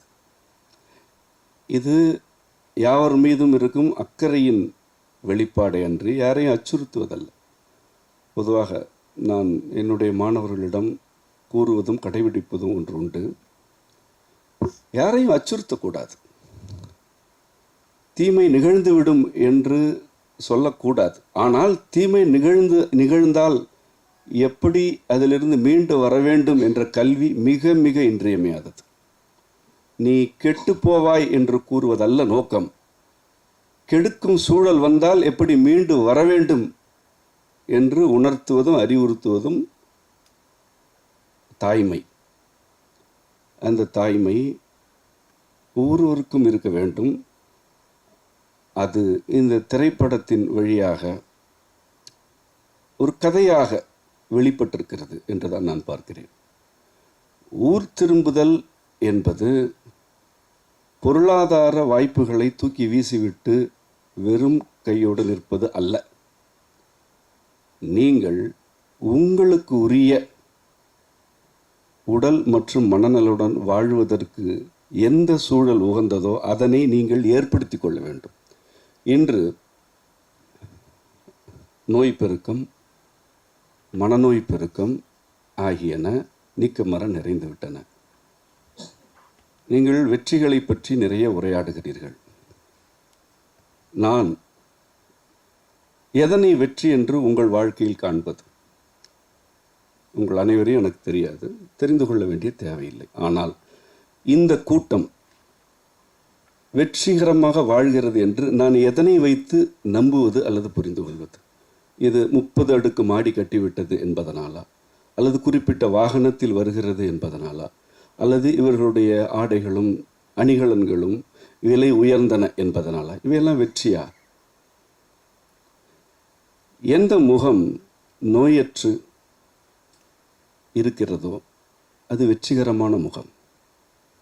எது உடல் நலனில் குன்றாத உடலாக நலனில் குன்றாத உடலாக இருக்கிறதோ அது வெற்றிகரமான உடல். எவருக்கு உறக்கம் பற்றிய கவலையே இல்லையோ அவர் வெற்றிகரமான மனிதர். அப்படி மனிதர்கள் இருக்கையில் பார்ப்பதற்கு மகிழ்ச்சியாக இருக்கும். ஆனால் இந்த மாநகரமும் நம்முடைய மக்களை பணியாளர்களாக அமர்த்தி இருக்கும் பல்வேறு உலகின் நாடுகளின் மாநகரங்களும் வெற்றிகரமான மனிதர்களை வளர்த்தெடுக்கின்றன. அந்த வெற்றிகள் யாவும் கருவிகள் வாங்குவதிலும் பொருள் சேர்ப்பதிலும் இருக்கின்றனவே அன்றி உடல் மற்றும் மனநலம் சார்ந்தவையாக இல்லை. மாறாக உடல் நலமும் மனநலமும் முதலீடாக வைக்கப்பட்டு வீடுகள் வாங்கப்படுகின்றன, வாகனங்கள் வாங்கப்படுகின்றன. இங்கு உடலே முதலீடு என்று ஆகிவிட்டது. உடல் பண்டமாகிவிட்டது. இந்த உடல் எனும் பண்டத்தை இரவு பொழுது உறங்காமல் இருந்து தேய்த்து சிதைத்து ஒரு பொருள் வாங்கப்படுகிறது, ஒரு அணிகலன் வாங்கப்படுகிறது, ஒரு பெருமை தேடிக்கொள்ளப்படுகிறது. இது எங்கே போய் முடியும்? நீங்கள் எப்படி பிணிகளிலிருந்து விடுபடுவீர்கள்? நீங்கள் எப்படி மனநலனில் மேம்படுவீர்கள் என்பதுதான் எனக்கு இருக்கும் அக்கறை. இதனை நாங்கள் எங்களுடைய ஆசான் பள்ளியின் வழியாக ஒரு கருத்தாக முன்னெடுத்து செல்கிறோம். பலர் என்னுடைய இந்த கொள்கைகளின் வழியாக ஊர் திரும்பிக் கொண்டு இருக்கிறார்கள். அது தீர்வு. ஒரு திரைப்படம் எல்லாவற்றையும் பேசி விடாது. அப்படி பேசினால் அது திரைப்படம் என்ற வடிவத்தில் இருக்காது. இந்த திரைப்படம் ஊர் திரும்புதல் என்ற கருத்தை உணர்ச்சி அளவிலும் நேர்மையாகவும் பதிவு செய்திருக்கிறது. இதில் வரும் குடும்பம், அந்த செல்வம் என்ற பாத்திரத்தில் நடித்த நண்பர் கனி உடைய குடும்பம் ஒரு குடும்பம் அல்ல, அதுதான் குடும்பம். அதுதான் தமிழகத்தின் பெரும்பான்மை குடும்பம். ஒரு குடும்பத்தின் உணர்ச்சி போராட்டங்கள் 10 இருந்தால் ஏறத்தாழ அதில் 7 இந்த படத்தில் கதையாக பதிவு செய்யப்பட்டிருக்கின்றன. இரவு கண் விழிப்பதற்கும் பொருள் ஈட்டுவதற்கும் உள்ள தொடர்பை இந்த படம் மிக அற்புதமாக காட்சிப்படுத்துகிறது. இரவு கண் விழிப்பது ஒரு பாவம், பசிக்கும்போது உண்ணாதிருப்பது இறைவனுக்கு செய்யும் துரோகம். ஏனென்றால் உள்ளம் பெருங்கோயில் ஊன் உடம்பு ஆலயம் என்பது நமக்கு மந்திரம். அதுவே உண்மை. இந்த உடலை அம்மையும் அப்பனும் நமக்கு தங்கள் கோயிலாக வடிவமைத்து அருளியிருக்கிறார்கள். இதில் நீங்கள் மகிழ்ச்சியாக இருக்க வேண்டும், விருப்பமானவற்றில் ஈடுபட வேண்டும், களிப்புடன் இருக்க வேண்டும். இந்த மகிழ்ச்சி, களிப்பு ஆகியவை யாவும் இந்த கோயிலை அதன் ஒழுங்குடன் பாதுகாப்பவையாக இருக்க வேண்டும். இந்த கோயில் சிதையும்படி எதையும் செய்யக்கூடாது. இதுதான் நமக்கு நம்முடைய இறையியலாளர்கள் அருளி செய்த மந்திரம். ஆனால் இங்கு என்ன நிகழ்கிறது? இந்த உடல் ஒரு கோயிலாக இல்லை, இது ஒரு வணிக கட்டிடமாக வாடகைக்கு விடப்படும் ஒரு கட்டிடம் போல் நடத்தப்படுகிறது. ஒவ்வொருவரும் உடல் நலனை சிதைத்து கொண்டுதான் பொருள் ஈட்டுகிறார்கள். ஒரு ஓட்டுநரோ அல்லது உயர் அலுவலரோ ஒரு நடிகரோ இயக்குனரோ எவராக இருந்தாலும் உடல் நலனை சிதைக்காமல் பொருள் ஈட்டுவதில்லை. பசிக்கும் போது உண்ண வேண்டும், இரவு பொழுது இளைப்பாற வேண்டும், இவ்வளவுதான். ஆனால் இவ்வளவு எளிமையான இந்த 2 நடைமுறைகள் கூட கடைபிடிக்கப்படுவதில்லை எனும்போது என்ன நிகழும்? போர்க்காலம் அல்லது இயற்கை பேரிடர் சூழல் ஆகியவற்றில் நீங்கள் கைவிடப்படுகிறீர்கள். ஏற்கனவே கைவிடப்பட்டீர்கள். இன்று மிக தெளிவாக அரசுகளால், நிறுவனங்களால் கைவிடப்படுகிறீர்கள். உங்களுக்கு தகவல் தான் சொல்லப்படுகிறது, இனி தகவல் தான் சொல்லப்படும்.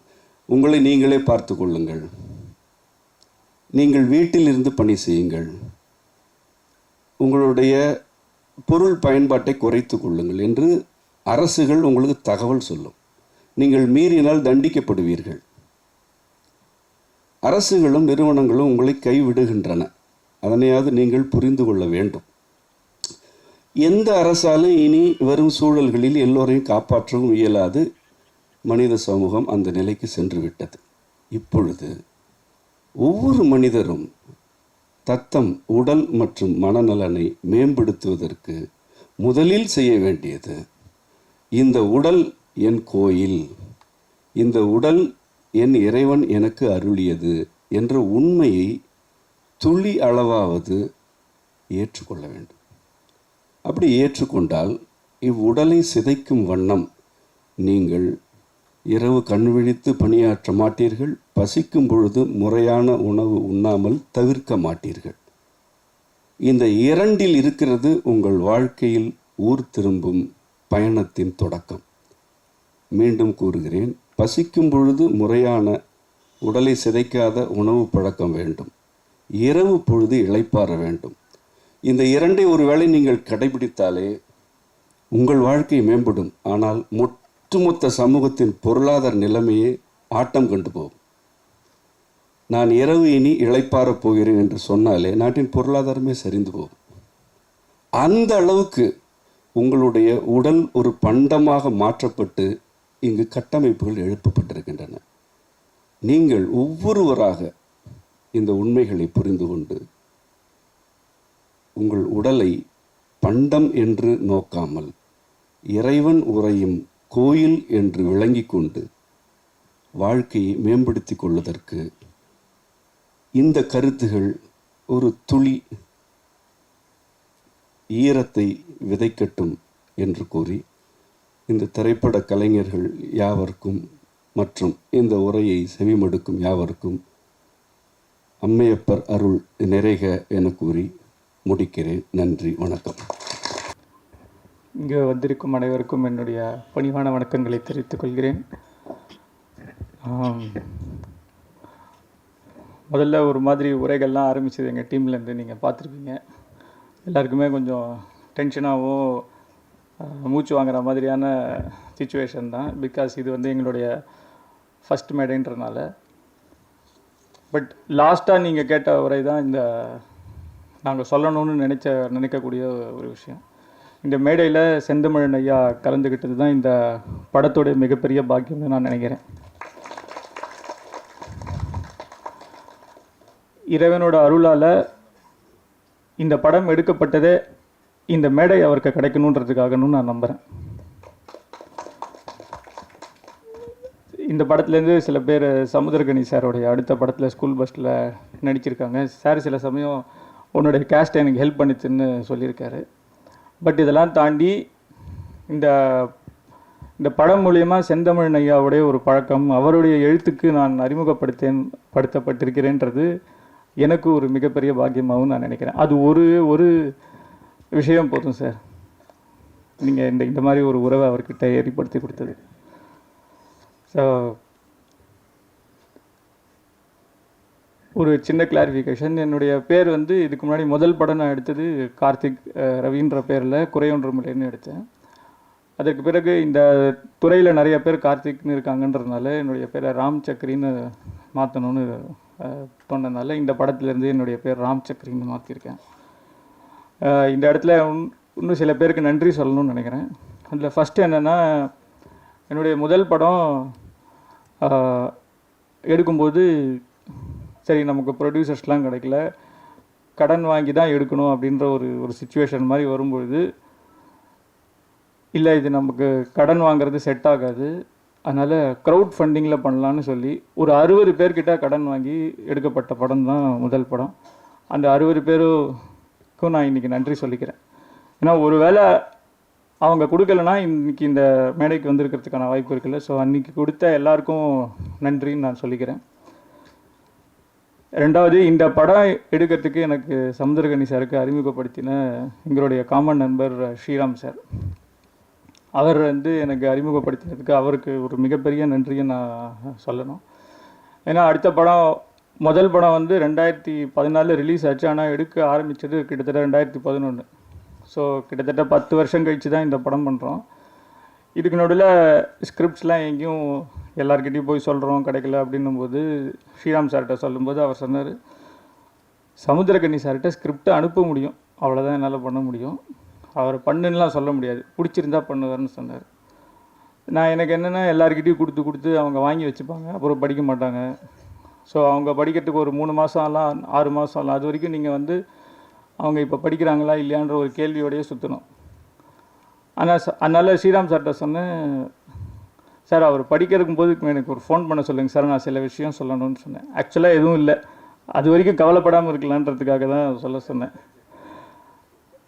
அவர் மெயில் அனுப்பிச்சு ஒரே நாளில் கனி சார் ஃபோன் பண்ணார், கார்த்திக் ஏதோ சொல்லணும்னு சொன்னீங்களாமே என்ன அப்படின்னு. அவர்கிட்ட சார் இந்த மாதிரி ஃபஸ்ட் ஆஃப் கொஞ்சம் ஒரு பேஸில் ஆரம்பிக்கும் அப்புறம் மாறும் சார் அப்படின்ட்டு முழுசாக படிக்கணுன்றதுக்காக ஒரு சின்ன விஷயம் சொன்னேன். கரெக்டாக 3 மணி நேரத்தில் படிச்சுட்டு முதல்ல அவர் சொன்ன வார்த்தை, ஒரு மனிதன் வந்து நிம்மதியாக இருக்கணும்னு நினைக்கிறியா இல்லை பணம் செல்வமோடு இருக்கணும்னு நினைக்கிறியா, இந்த நிம்மதியை பற்றின படம் தானே இதானே நீ சொல்ல வரேன்னு அந்த தீமை வந்து 125 பேஜ் பக்கத்துலேருந்து அதை அந்த அவர் சொன்ன ஒரு விஷயம் அவ்வளோ ஒரு கான்ஃபிடென்ஸை கொடுத்தது. நீ எப்போ ரெடியோ பண்ணுறேன் அப்படின்னு சொல்லிட்டார். அதுக்கப்புறம் நான் அவரை பார்க்கல, ஃபோனில் மட்டும்தான் பேசினேன். ஸ்ரீராம் சார்கிட்ட, சார் இந்த மாதிரி நீ ஃபைனான்ஷியலாக ரெடியானேன்னா பண்ணலாம் அப்படின்ற மாதிரி ஒரு சூழ்நிலை இருந்தது.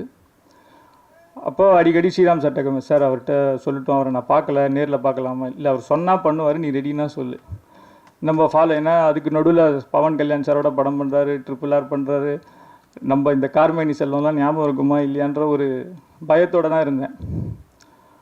அதற்கு பிறகு ஒரு 2 வருஷம் கழித்து சார் நான் ரெடி சார் இப்போ பண்ணலான்னு சொன்னோன்னே கூப்பிட்டார் சார். அதுக்கு 2 வருஷம் கழித்து தான் ஸ்கிரிப்டை படித்ததுக்கப்புறம் 2 வருஷம் கழித்து தான் சாரை பார்க்குறேன்னா, பார்த்த உடனே பண்ணலாம். அன்றைக்கி படித்தது திரும்ப அவருக்கு ஞாபகம் இருக்குமா என்ன இது எனக்கு எதுவுமே ஞாபகம் இல்லை. பண்ணலான்றது மட்டும் சொன்னார். ஏன்னா அவருடைய மெமரி பவர் அந்த அளவுக்கு இருக்குது. ஸோ பண்ணலான்னு சொன்னதுக்கப்புறம் கூட நீ இதுக்கு முன்னாடி என்ன படம் பண்ணியிருக்க, உன்னால் படம் பண்ண முடியுமா, உன்னோட டெக்னிக்கல் ஸ்கில்ஸ் எவ்வளோ இருக்குது, உனக்கு ஃபிலிம் மேக்கிங் தெரியுமா, எதையுமே கேட்கல. இன்னி வரைக்கும் கேட்டதில்லை.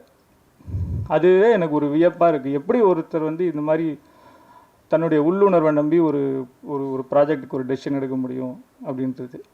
ஸோ என்னை நம்பினத்துக்கு இந்த வாய்ப்பு அளித்ததுக்கு சமுத்திரகனி சாருக்கு நான் என்றைக்குமே நன்றியோடு இருக்குன்னு நினைக்கிறேன். அதே மாதிரி இந்த படத்துக்கு இன்வெஸ்டர் மிஸ்டர் வேணுகோபாலுக்கு என்னுடைய மனமார்ந்த நன்றிகள். ஃபஸ்ட்டு படத்துலேருந்து நான் சினிமாவில் கற்றுக்கிட்டது 3 விஷயம். முதல்ல புது முகங்களை வைத்து படம் எடுக்கிறதுன்றது ரிஸ்க்கு. அது இன்ற சூழ்நிலையில் ரொம்ப கஷ்டம். 2வது படத்து ஸ்டார்ட் டு எண்டு ஃபினான்ஸ் இருக்கணும் நமக்கு, இன்க்ளூடிங் மார்க்கெட்டிங் அப்படின்றது என்னுடைய 2வது புரிதல். 3வது சினிமாவில் இந்த நிறையா பேர் ஃபஸ்ட் ஹாஃப் நல்லா இருக்குது, செகண்ட் ஹாஃப் நல்லா இருக்குது, இது காமெடி ஒர்க் அவுட்டாக இருக்குது, கிளைமேக்ஸ் நல்லா இருக்குது, இந்த மாதிரி பல விதமான ரிவ்யூ வரும். ஆனால் படம் நல்லா இருக்குது அப்படின்றதுக்கு மட்டும்தான் வணிக ரீதியாக வெற்றி அடையும். ஸோ நம்ம எவ்ரி ஃப்ரேம்லேயும் எவ்ரி செகண்டும் எவ்ரி ஆப்பர்ச்சுனிட்டியில் அதை பெட்டராக பண்ணுறதுக்கான முயற்சியில் இருந்தால் மட்டும்தான் இந்த பிஸ்னஸில் சர்வை பண்ண முடியுன்றது தான் என்னுடைய ஃபஸ்ட்டு படத்துலேருந்து எனக்கு கிடைத்த மிகப்பெரிய புரிதல். ஸோ முடிந்த அளவுக்கு எந்த இடத்துலையும் காம்ப்ரமைஸ் ஆகாமல் பண்ணணுன்ற ஒரு முயற்சியோடு தான் இந்த படத்தை எடுத்திருக்கோம். இதுக்கப்புறம் இந்த படத்தோட கேஸ்ட் லக்ஷ்மி பிரியா மேம், அவங்க 50% தான் நான் எழுதினதை பண்ணாங்க, 50% அவங்க கான்ட்ரிபியூட் பண்ணியிருக்காங்க. ஆக்சுவலாக அவங்களுடைய பர்ஃபார்மன்ஸ்னால தான் அந்த கேரக்டர் கொஞ்சம் லைக்கபிளாகவும் பிடிக்கிற மாதிரியும் ஆயிருக்கு. இல்லைனா அது ஒரு ரொம்ப கோமான கேரக்டர் தான் நான் எழுதியிருந்தேன். So thanks for that. Abhinaya மேமோட பர்ஃபார்மன்ஸ், அவங்க செட்டுக்கு வந்தோடனே ஒரு டிவைன் ஃபீலிங், அது எப்படின்னே தெரியாது. அது கனி சாரும் அவங்க கூடயும் ஒர்க் பண்ணது ஒரு மறக்க முடியாத எக்ஸ்பீரியன்ஸ். அவங்க கேட்ட கேள்விகள் அவங்களுக்கு கூட நான் கம்யூனிகேட் பண்ணதுனால அந்த கேரக்டரை பற்றி இன்னும் எக்ஸ்ட்ராவாக புரிஞ்சுக்கிறதுக்கான வாய்ப்பு எனக்கு கிடச்சிது. So I am so thankful to Abhinaya ma'am's contribution to the role. அதுக்கப்புறம் ஜிவிஎம் சாரும் இந்த படத்துக்கு ஒரு கலர் ஷிஃப்ட் கொடுத்தது ஜிவிஎம் சார் தான். அவர் வர காட்சிகள் மிக குறைவாக இருந்தாலும் சமுத்திரகனி சாரோட கேரக்டர் பேர் செல்வம்ன்றதுனால அந்த பேரில் தான் அந்த கேரக்டரோட பாத்தில் தான் இந்த படம் போனாலும் ஜிவிஎம் சார் ஒரு கம்ப்ளீட் ஷிஃப்ட் கொடுத்துருக்காரு இந்த படத்துக்கு. அவர் இந்த கதைக்கு சொல்லும்போது அவர் டைரெக்ஷன்லேயும் இருந்தார், ஆக்டிங்லேயும் இருந்தார். அதுக்கு நடுவில் இந்த படத்தை தேதிகள்லாம் கொடுத்து எங்கூட இந்த படத்தை எங்கள் கூட பண்ணதுக்கு மிகப்பெரிய நன்றி. அதே போல் மற்ற கேஸ்ட் இந்த படத்தில் நடித்த கரண் சக்கரவர்த்தி, ஹரிதா, படவா கோபி சார், கார்த்திக் குமார் கோதண்டம், அர்ஜுனன், மதுமிதா, அவங்க எல்லோருக்கும் என்னோட நன்றி தெரிவித்துக்கிறேன். டெக்னீஷியன்ஸு, இந்த டெக்னீஷியன்ஸ் எல்லோரும் பார்த்துட்டுப்பீங்க, நாங்கள் எல்லாருமே கொஞ்சம் திணறி தான் பேசியிருக்கோம் முதல் மேடை அப்படின்றதுனால. பட் எங்கள் எல்லாருக்குமே ஒரு 10-15 வருஷம் ஆண்டுகள் பழக்கம். ஸோ இன்ஃபேக்ட் நான் இந்த ஃபஸ்ட்டு யுவராஜ் சொன்ன மாதிரி முதல் படத்தில் அசிஸ்டன்ட் கேமராமேனாக ஒர்க் பண்ணான். அப்போ குறையொன்றுமில்லை லோ பட்ஜெட்டுன்னு சொல்ல முடியாது, அதுக்கு ஏதாவது வார்த்தை இருந்தால் சொல்லணும். யுவராஜோட மெயின் வேலையே என்னென்னா, ஷூட் போகிறோம் அப்படின்னா பல்பு, சிஎஃப்எல் லேம்ப்ஸ்லாம் வாங்கி லைட் செய்யணும். ஆனால் லைட் மேனோ லைட் ஸ்டாண்டோ அதெல்லாம் கிடையாது. அது ஓனாக லைட் செஞ்சு பண்ணுறதுக்கு யுவராஜ் தான், அதுக்கு தான் அவனை சேர்த்தோம், இந்த லைட் செய்யறதுக்கு தான். ஸோ அதுவே எங்கள் வீட்டில் பண்ணும்போது ஒரு நாள் மொத்த கரண்ட்டும் போகிற மாதிரி இது பண்ணிட்டான் ஒரு நாள். ஸோ அதனால் யுவராஜ் தான் கேமரானால எங்கள் அம்மாவுக்கு ஒரு பயம், கரண்ட்டு போச்சிடா அவனால் அப்படின்னு.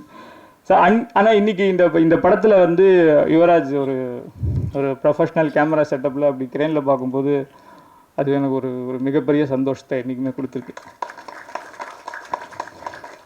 இப்போ ராமானுக்கும் எனக்கும் முதல் படம் குறையொன்றுமில்லைக்கும் அவர் தான் மியூசிக்கு. அவர் இந்த படத்தில் நீங்கள் என்ன விதமான மியூசிக் கேட்டாலும் கொடுப்பார். வெஸ்டர்ன் கிளாசிக்கல்லேருந்து இந்தியன் கிளாசிக்கல் வரைக்கும் அவரோட ஷிஃப்ட் ஆஃப் ஜானர்ஸ் இந்த படத்துக்கு இன்னொரு ஷிஃப்ட்டை கொடுத்துருக்கு. இந்த படத்துக்கு ஒரு புது லுக்கை கொடுத்துருக்கு. இதில் மியூசிக் ஆஸ் சர்வீஸ்ன்றதை அதையும் நான் கிளாரிஃபை பண்ணிக்கிறேன். இது மெயினாக இது பண்ணுறதுக்கான காரணம் என்னென்னா, ஒரு ஒரு படைப்பில் வந்து ஒரு கொலாபரேட்டிவ் எஃபர்ட் தான். யாருமே இதை நான் பண்ணேன்னு சொல்ல முடியாது. ஏன்னா இதில் எத்தனை டைலாக் கனி சார் அவருடைய ஓன் டைலாக் வந்திருக்கு, ரியாக்ஷன்ஸ் வந்திருக்கு, சஜஷன்ஸ் வந்திருக்கு. அது மாதிரி ஒவ்வொருத்தரையோட கான்ட்ரிபியூஷன் இருக்குது. அதே போல் இசையில் வந்து நமக்கு தெரிஞ்ச வந்து lyric writer, singer, music director. But ஆனால் sound engineer, sound mixer, music அரேஞ்ச்மெண்ட்ஸ்னு பல பேருடைய பங்களிப்பு இருக்குது. ஸோ இந்த படம் மூலியமாக என்ன பண்ணுறோன்னா, ப்ரொடியூசர்ஸ்க்கு மியூசிக் ஆஸ் சர்வீஸ்ன்றது மூலியமாக இதுலேருந்து வரக்கூடிய ரெவன்யூவை இந்த பாடல்களை உருவாக்கக்கூடிய அனைத்து விதமான டெக்னீஷியன்ஸ்க்கும் லேட்டரில் வந்து அந்த ரெவன்யூவை ஷேர் பண்ணணுன்றது தான் இந்த மாடல். ஸோ இதை ஃபஸ்ட் டைமாக ட்ரை பண்ணுறோம், இப்போ தான் ஆரம்பிச்சிருக்கோம். ஸோ இதோட ரெவன்யூ என்ன, இது இப்போ ஒரு எக்ஸாம்பிளுக்கு ஒரு 10 டெக்னீஷியன்ஸ் இருக்காங்கன்னா இவருக்கு ஒரு 5 பாயிண்ட், இவருக்கு ஒரு 6 பாயிண்ட்டு, 7 பாயிண்ட்டுன்னு ஒரு 100 பாயிண்ட் இருக்குன்னா எவ்வளோ ஒரு பாடலுக்கு அந்த ரெவன்யூ வருதோ அது அவங்களுடைய கான்ட்ரிபியூஷனுக்கு ஏற்ற மாதிரி பர்சன்டேஜை மாற்றி கொடுக்கணுன்றது தான் இந்த ஐடியா. ஸோ அவருடைய பேரை அவர் போட்டுக்கிறதுக்கு விரும்பலை. ஏன்னா எல்லா இடத்துலையும் எல்லாருடைய சஜஷன்ஸ் இருக்குது அப்படின்றதுனால இது ஒரு அவருடைய கம்பெனி நேமாக அவர் இருக்கணும் அப்படின்றது தான் அவருடைய விருப்பம். அதனால் இதை அந்த பேரை வச்சுருக்கோம். Music as service by music cloud studio technologies, Ramanujam MK. Thank you. So அதே மாதிரி லிரிக் ரைட்டர் இவங்க இந்த உமாதேவி மேடம் ஏன் நீங்கி போனான்ற பாட்டை எழுதியிருக்காங்க. மணி அமுதவண்ணன் வந்து அடடா, குரு, அப்புறம் இந்த 2 பாடல்களையும் எழுதியிருக்காரு. இந்த எல்லா லிரிக் ரைட்டர்ஸுமே வந்து இந்த படத்துடைய முழு ஸ்கிரிப்டை படிச்சுட்டு அதுக்கப்புறம் அந்த கேரக்டருக்கும் அந்த சிச்சுவேஷனுக்கும் எழுதினது. நீங்கள் அந்த பாடல்களை தனியாக கேட்கும்போதும் உங்களுக்கு அந்த பெயின் ஃபீல் ஆகும். Choreographer thank you. அவர்கிட்ட கேட்ட ஒரே ரிக்வெஸ்ட்டு, கனி சார் இங்கே எப்படியாவது டான்ஸ் ஆட வைக்கணும் அப்படின்றது. அது பண்ணி கொடுத்தாரு, அதுவும் சிங்கிள் ஷாட்டில். அதுக்கு மிகப்பெரிய நன்றி.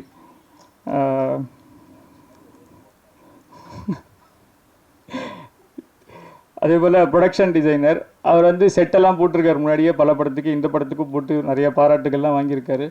பட் அஸ் அ டைரக்டராக வந்து அந்த சீன் ப்ராப்பர்ட்டியில் அவர் கொடுத்த ஐடியாஸை தான் எனக்கு ரொம்ப பிடிச்சிது. இங்கே போட்ட செட்டு நல்லா இருந்தது. பட் அதை தாண்டி ஒரு உண்டி வேணும், இல்லைன்னா வந்து அவர் சேமிக்கிறதுக்கு ஷார்ஜாவில் சேமித்தா எப்படி இருக்கும், இல்லை அவரோட பட்டம் எப்படி இருக்கணும், அவருடைய சைக்கிள் எப்படி இருக்கணும், இந்த மாதிரியான விஷயங்களுக்கு அவர் ஒரு கூலிங் கிளாஸ், எல்லா விஷயத்துலையும் அவருடைய செலெக்ஷனும் அதை அவர் மெயின்டைன் பண்ணி அது ஒரு கேரக்டராக அந்த படத்தில் வந்திருக்குன்றதுக்கு என்னுடைய மிகப்பெரிய நன்றியை தெரிவித்துக்கிறேன். அதற்கு பிறகு எங்கள் டீமில் வந்து ஆக்சுவலாக எனக்கு ரொம்ப டிஃபிகல்ட்டாக ஒர்க் பண்ணக்கூடியது இந்த நிறையா நாள் பழக்கமாக இருக்கக்கூடிய கேமராமேன்ஸு, மியூசிக் டைரக்டர்ஸு. ஏன்னா யாருமே மோஸ்ட்லி என் பேச்சை கேட்க மாட்டாங்க. எல்லாருமே வந்து அந்த உரிமையை எடுத்துக்கிட்டாங்க. கேட்க மாட்டாங்கன்றதுக்கு முக்கியமான காரணம், இந்த படம் இப்படியும் பண்ணலாம் சார் அப்படின்னு அவங்களுடைய நான் ஒரு இடத்துல நின்றால் கூட 2 ஸ்டெப் முன்னாடி போய் சார் இப்படி ஒன்று பண்ணலான்ற ஒரு பர்ஸ்பெக்டிவும் ஒரு ஆங்கிளையும் எனக்கு பல இடங்களில் காட்டியிருக்காங்க. அது எனக்கு பலவிதமான ஃபுட்டேஜஸையும் ஆப்ஷன்ஸையும் எனக்கு வந்து எடிட் டேபிளில் கொடுத்துது. ஆனால் அந்த எடிட் டேபிளில் எந்த அளவில் எல்லாருடைய கான்ட்ரிபியூஷனையும் எப்படி நம்ம மிக்ஸ் பண்ணால் அது வந்து கரெக்டான ஒரு மீட்டரில் அந்த படம் இருக்கிறதுக்கான வாய்ப்பு இருக்குன்றத ஜெகன் அந்த தினேஷோட கான்ட்ரிபியூஷன் மிகப்பெரிய அளவில் இந்த படத்தில் ஹெல்ப் பண்ணியிருக்கு. அதே போல் மேனேஜர் மணி அவர் வந்து அவர்கிட்டே நான் நிறையா விஷயங்கள் கற்றுக்கிட்டேன். ஏன்னா படம் ரொம்ப நாள் கழிச்சு ஆரம்பிக்கிறோன்றதுனால அந்த சினிமாவை பற்றின சில என்னென்னலாம் தப்புகள் நடக்கும்னு வாய்ப்பு இருக்கும் அப்படின்னும்போது அவர் ஒரு கருத்து சொன்னார். அது சார் ஒரே ஒரு கன்ஃபியூஷன் தான் சார் வரும் ப்ரொடக்ஷனில். உங்கள் camera team, direction team, co director, plan சொல்கிறவங்க, நீங்கள் 3 பேர் சிங்கில் இருந்துட்டிங்கன்னா எங்கேயுமே பட்ஜெட் மீறாது, கரெக்டாக போயிடும் சார்ன்ற ஒரு சின்ன ஒரு விஷயத்த சொன்னார். அவருடைய அந்த கருத்து எனக்கு கடைசி வரைக்கும் நிறையா இடங்களில் ஹெல்ப் பண்ணியிருக்கு. எப்போ எங்கே கன்ஃபியூஷன் வந்தாலும் இங்கே ஏதாவது அந்த ஒரு இடத்துல ஒரு லாக் இருக்கும்.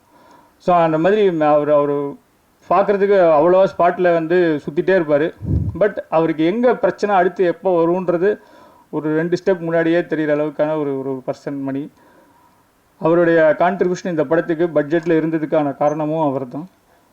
அண்ட் ஒன் மோர் கிளாரிஃபிகேஷன், ஆக்சுவலாக பாத்வே ப்ரொடக்ஷன்ஸ்ன்றது இந்த படத்தை தயாரிச்சிருக்கு. இந்த படத்துக்கு ஒன் ஆஃப் த கோ-ஃபவுண்டர்ஸ் நான். ஆனால் I am only writer director. இந்த படத்துடைய முழு ப்ரொடியூசருன்ற பொறுப்பையும் எடுத்து அது செவனே நடத்தினது மிஸ்டர் அருண் ரங்கராஜுலு சார் தான். ஏன்னா என்னால் இது ரெண்டுத்தையுமே பண்ண முடியாது. ஒன்று என்ன, நீங்கள் ட்ரெய்லரில் கூட பார்த்துருப்பீங்க, அவங்க வந்து எடிட்டர்ஸ் வேணுன்ட்டே போட்டிருக்காங்கன்னு தான் எனக்கு சொல்லணும். என்ன டைலாக் வரும், கேட்டவுடனே கொடுத்துட்டே இருப்பார் அப்படின்ற ஒரு டைலாக் வரும். வந்தவுடனே ப்ரொடியூசர்னு போட்டிருப்பாங்க. ஆக்சுவலாக அது உண்மை இல்லை. எது கொடுக்கனாலும் அவர் கேள்வி கேட்டுட்டு தான் கொடுப்பாரு. ஆனால் என்ன, இன்னொன்று அவர் வந்து அவ்வளோ தமிழ் சினிமாவும் பார்க்க மாட்டார், ஒன்லி ஹாலிவுட் படமாகவே பார்த்துட்ருப்பார், இல்லை மேக்ஸிமம் கொரியன் லெவலுக்கு வருவார். ஸோ அவருக்கு புரிய வைக்கிறது கஷ்டம். ஸோ அங்கே தான் என்னுடைய நண்பர் ஸ்ரீ சரவணன், அவருக்கு கேமரா எல்லாம் தெரியுன்றதுனால ஒரு டிஓபி எனக்காக இந்த படத்துக்கு க்ரியேட்டிவ் ப்ரொடியூசராக வந்து ஒரு மிகப்பெரிய ஒரு ப்ளஸ். ஏன்னா இது செலவு பண்ணலாமா வேணாமா அப்படின்னு யூஸ்வலாக ப்ரொடியூசர் சைடில் சொல்லும்போது அவங்களுக்கு மேபி அது டெக்னிக்கலாக எப்படி வரும்ன்றது தெரியாமல் இருக்கிறதுனால அதை பட்ஜெட் ரீதியில் பார்ப்பாங்க. பட் ஆனால் ஒரு இது எங்கே செலவு பண்ண போகிறோம், இதனால் ஃப்ரேமில் எப்படி ரிஃப்ளெக்ட் ஆகுன்ற ஒரு புரிதலை அவங்களோட டிஸ்கஷன் மூலிமா இந்த படத்தில் வந்து எக்ஸிக்யூட் பண்ணதை அதனால் நிறைய இடங்களில் படத்துக்கு லாபமும் இருக்குது, ஃப்ரேமுக்கு பெட்டராகவும் இருக்குது. லாஸ்ட்டாக நிக்கில் சார், என்னோடய ஃபஸ்ட்டு படத்தில் யாருமே தெரியாத ஒரு புதுமுகங்கள். அந்த படத்துக்கு ஒரு நாள் யாரோ சொன்னாங்க, நிக்கில் சார் நீங்கள் போய் பாருங்கள், உங்கள் படம் ரிலீஸ் ஆக ஏதாவது சொல்லுவார் ஐடியான்னு. நான் போய் ட்ரெய்லர் காட்டினேன், நீங்கள் ஆடியோ லான்ச் பண்ணால் சொல்லுங்கள் நான் பண்ணுறேன்னு. ஸோ அதுக்கப்புறம் 10 வருஷம் கழிச்சு இந்த படம் பண்ணும்போது நிக்கில் சார் தான் இன்றைக்கி ஒரு சப்போர்ட்டாக இருக்கார் இந்த படத்துக்கு. அவருக்கு என்னுடைய மனமார்ந்த நன்றிகள். ஸோ யார் என்ன லெவலில் இருந்தாலும் அந்த ரிசப்ஷன் அவர்கிட்ட ஒரே மாதிரி தான் இருக்குன்றது தான் எனக்கு ரொம்ப ஆச்சரியமான விஷயம்.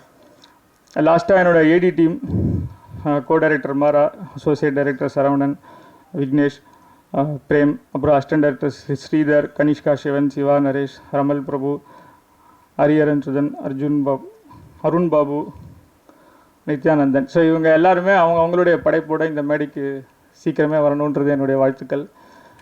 கடைசியாக ஒரே ஒரு வேண்டுகோள் இறைவனிடம் எனக்கு என்னென்னா, இந்த படத்தை பார்ப்பவர்களுக்கும் இந்த படத்தோட ஏதாவது ஒரு விதத்தில் தொடர்புடையவர்கள் எல்லாருக்கும் ஏதோ ஒரு விதத்தில் நம்ம ஒரு சின்னதாக ஒரு கடனோ இல்லை ஏதோ ஒரு இஎம்ஐயோ ஏதோ ஒரு காரணத்தினால நம்ம ஆக்சுவலாக என்ன பண்ணணும்னு நினைக்கிறோமோ அதை பண்ண முடியாத ஒரு சூழ்நிலை மாட்டியிருப்போம்.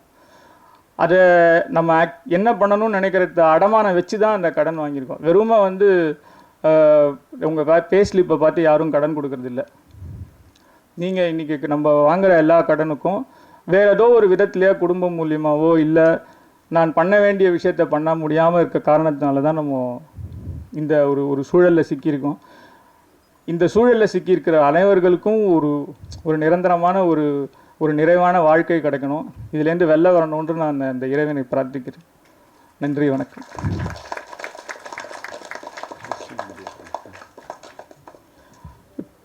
சாரி, ப்ரெஸ் அண்ட் மீடியா பற்றி சொல்ல மறந்துட்டேன்.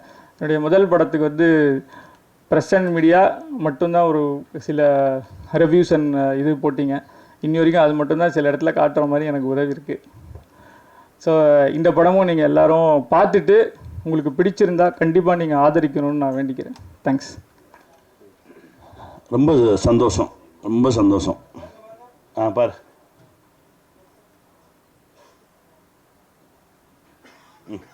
ரிலாக்ஸ். ரொம்ப மகிழ்ச்சி. இந்த திரைப்படத்தில் வேலை பார்த்தது ஒரு பெரிய அருள் அப்படின்னு தான் சொல்லுவேன். என் நண்பன் ஸ்ரீராம் மூலமாக என்கிட்ட வந்துச்சு இந்த ஸ்கிரிப்டு. ஒரு கதையை படிக்கும்போதே தெரிஞ்சிடலாம் அந்த கதையை எழுதினவரோட மனநிலை என்னன்னு தெரியும். அந்த மனசு தான் ராம் சக்ரியை என்கிட்ட கொண்டு வந்துச்சு. ரொம்ப சந்தோஷமாக இருந்தது. இதுதானே சொல்ல நினைக்கிறீங்க, வாங்க சேர்ந்து சொல்லுவோம் அப்படின்னு சொல்லி ஆரம்பித்தோம் இந்த பயணம். இப்போது என் வாழ்க்கையில் ரொம்ப ஒரு முக்கியமான இடத்துல நண்பனாக வந்து நிற்கிறார் இயக்குனர் ராம் சக்ரி. ரொம்ப நன்றி. நான் இந்த மாதிரி மனுஷங்களை பார்க்குறது ரொம்ப அரிது. இவங்களெல்லாம் பத்திரமா பாதுகாத்து வச்சுக்கணும். ஏன்னா நிறைய உண்மையோடையும் நிறைய எளிமையோடையும் நம்மளால் அந்த சமூகத்துக்கு ஏதாவது ஒரு பங்கு இருந்துடணும், எல்லாரும் நல்லா இருக்கணும் அப்படின்னு நினைக்கிறவங்க ரொம்ப குறைவு. அப்படி இருக்கிறவங்களால தான் அந்த உலகமே இயங்குதுன்னு நான் நினைக்கிறேன். நன்றி சார், நன்றி. வாழ்க. இந்த படத்தில் என்னோடு நடித்த எல்லாருமே, ஏன்னா அவர் வந்து எப்படின்னா எனக்கு அவருக்கு எப்படி சிங்க் ஆச்சு நான் நினைக்கிறேன் அப்படின்னா, நான் எதையுமே யோசிக்கவே மாட்டேன், நான் டக்குன்னு முன்னாடி கால் எடுத்து வச்சுருவேன். ஆனால் அவர் நிறைய யோசிப்பார். எனக்கு அவர் அப்படியே ஆப்போசிட். அவர் இந்த படத்தில் ஒருத்தர் செலக்ட் பண்ணியிருக்காங்க அப்படின்னா அவ்வளவு ஆழமாக யோசித்து அதுக்கு ஒரு 4 ஆப்ஷன் பார்த்து அதில் ஒரு ஆப்ஷனை கண்டுபிடிச்சி ரொம்ப க்ளீனாக கொண்டு வந்து நிறுத்தியிருப்பார். அதனால தான் அந்த படத்தில் அவ்வளோ பேரும் அவ்வளோ அழகாக நடிச்சிருந்தாங்க. எல்லோருக்கும் என்னுடைய மனமார்ந்த நன்றி, வாழ்த்துக்கள். கோதண்டம் சார், நீங்கள் சொன்னது முதல்ல புரிஞ்சது. அப்புறம் எதையோ ஆண்களை தூக்கிட்டு பெண்களை குறைச்சிட்டோம்ன்ற பதட்டத்தில் வேற ஒன்று சொல்லி மொத்தத்தையும் எனக்கு என்ன சொன்னீங்கன்னு கடைசி சரி ஏதோ சொல்லியாச்சு. ஆனால் அவங்க மனசு புரிஞ்சுது. வாழ்த்துக்கள். எல்லோருக்கும் என்னுடைய மனமார்ந்த நன்றி. என் தம்பி கேமராமேன் ஒருத்தர் நமக்கு ரொம்ப பிடிச்சா தான் அவங்கள பார்த்து சத்தம் போடுவோம். முதல் நாளோ 2வது நாளோ சத்தம் போட்டேன், நான் மனசு கேட்கல. திரும்ப கேரன் கூப்பிட்டு அவன் தோளில் கை போட்டு, ரொம்ப நல்லா வர வேண்டியவன்டா, என்னமோ ஒன்று நடக்குது, அது சரி பண்ணிக்கோ அப்படின்னு சொல்லி ஒரு 5 நிமிஷம் பேசினேன். அதற்கு பிறகு ரொம்ப சரியாக போச்சு. கடைசி நான் படம் பார்த்தோன்னே ரொம்ப வியந்துட்டேன். படம் பார்த்தோன்னே அந்த லென்சிங் சென்ஸ், அது எங்கள் டைரக்டர் அடிக்கடி சொல்லுவார், எந்த இடத்துல எந்த லென்ஸை பயன்படுத்தணுன்றது ஒரு கேமராமேனுக்கு தாண்டா தெரியும், அவன் தான் சரியான கேமராமேன் அப்படின்னு சொல்லுவார். ரொம்ப அழகாக பயன்படுத்தியிருந்தார். நான் படம் பார்த்த உடனே முதல்ல கூப்பிட்டேன், வாழ்க, இன்னும் பெரிய இடம் இருக்குது உனக்கு சினிமாவில், வாழ்த்துக்கள். அதெல்லாம் பண்ணார். டெக்னீஷியன்ஸ் எல்லாருமே, சங்கர் சூப்பராக பண்ணார். நான் அந்த படம் ஷூட்டிங் போயிட்டு இருக்கும்போது நான் ஸ்கூல் பஸ்ஸுக்காக ஒரு 4-5 பஸ்ஸை வச்சு ஒரு ஆக்சிடென்ட் சீக்வன்ஸ் எடுக்க போகிறேன்டா தம்பி, இது எப்படி எனக்கு டிசைன் பண்ணணும்னு தெரியல அப்படின்னு சொல்லி கேட்டுட்டு இருக்கும்போது எனக்காக போய் 4 பஸ் வாங்கிட்டு வந்து கொடுத்தேன். பஸ்ஸுனா இந்த பஸ்ஸு, குட்டி பஸ் வாங்கிட்டு வந்து கொடுத்து, இதை வச்சு பண்ணுங்கண்ணே, இப்படி பண்ணுங்கண்ணேன்னு சொல்லி எனக்கு கொடுத்தான். அந்த மாதிரி ஒரு அற்புதமான ஒரு உழைப்பாளி. இது பண்ணுவோமா அது பண்ணுவோமா அப்படி இப்படின்னு தேடிக்கிட்டே இருக்கக்கூடிய ஒரு உழைப்பாளி. மியூசிக் டைரக்டர் சார், உங்களுடைய மனசு ரொம்ப பெரிய மனசு சார். நான் தான் கேட்டேன், என்னங்க அப்படின்னா, இல்லை என் பேர் போட வேண்டாம், கம்பெனி பேரை போடுவோம், இதில் என் உழைப்பு மட்டும் இல்லையே, இதில் கிட்டத்தட்ட 100கணக்கான பேரோட உழைப்பு இருக்குது, இது எல்லாருக்கும் பொதுவானது, இதில் கிடைக்கிற விஷயத்தெல்லாம் எல்லாருக்கும் கொடுப்போம் அப்படின்ற ஒரு மனசு இருக்குல்ல, அந்த மனசுக்கே வேறு ஒரு தளம் கிடைக்கும் சார். உங்களுக்கு வாழ்த்துக்கள். அப்புறம் எடிட்டர் சார், உங்களை நேற்று ஐயா படம் பார்த்துட்டு ரொம்ப நேரம் சொல்லிகிட்டே இருந்தார், யார் எடிட்டர் உங்களை பற்றி ரொம்ப நேரம் பேசிகிட்டே இருந்தார்.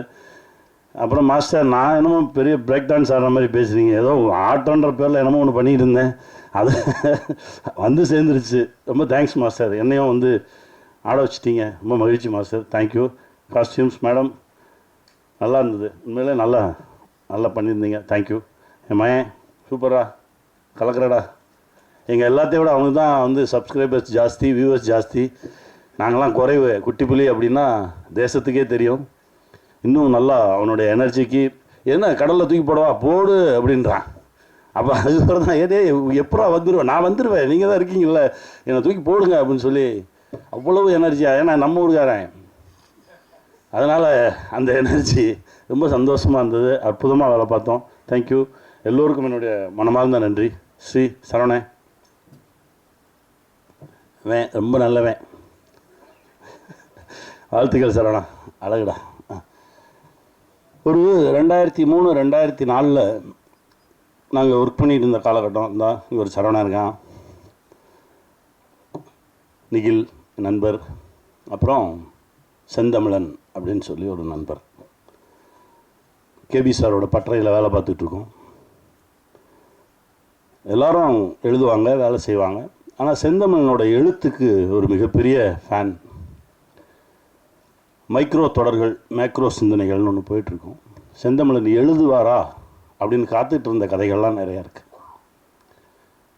எல்லாருக்கும் ஒரு எபிசோடுக்கு 5000 ரூபா சம்பளம் அப்படின்னா அவருக்கு ஒரு எபிசோடுக்கு 8000 ரூபா சம்பளம் தருவாங்க, 10,000 ரூபா சம்பளம் தருவாங்க.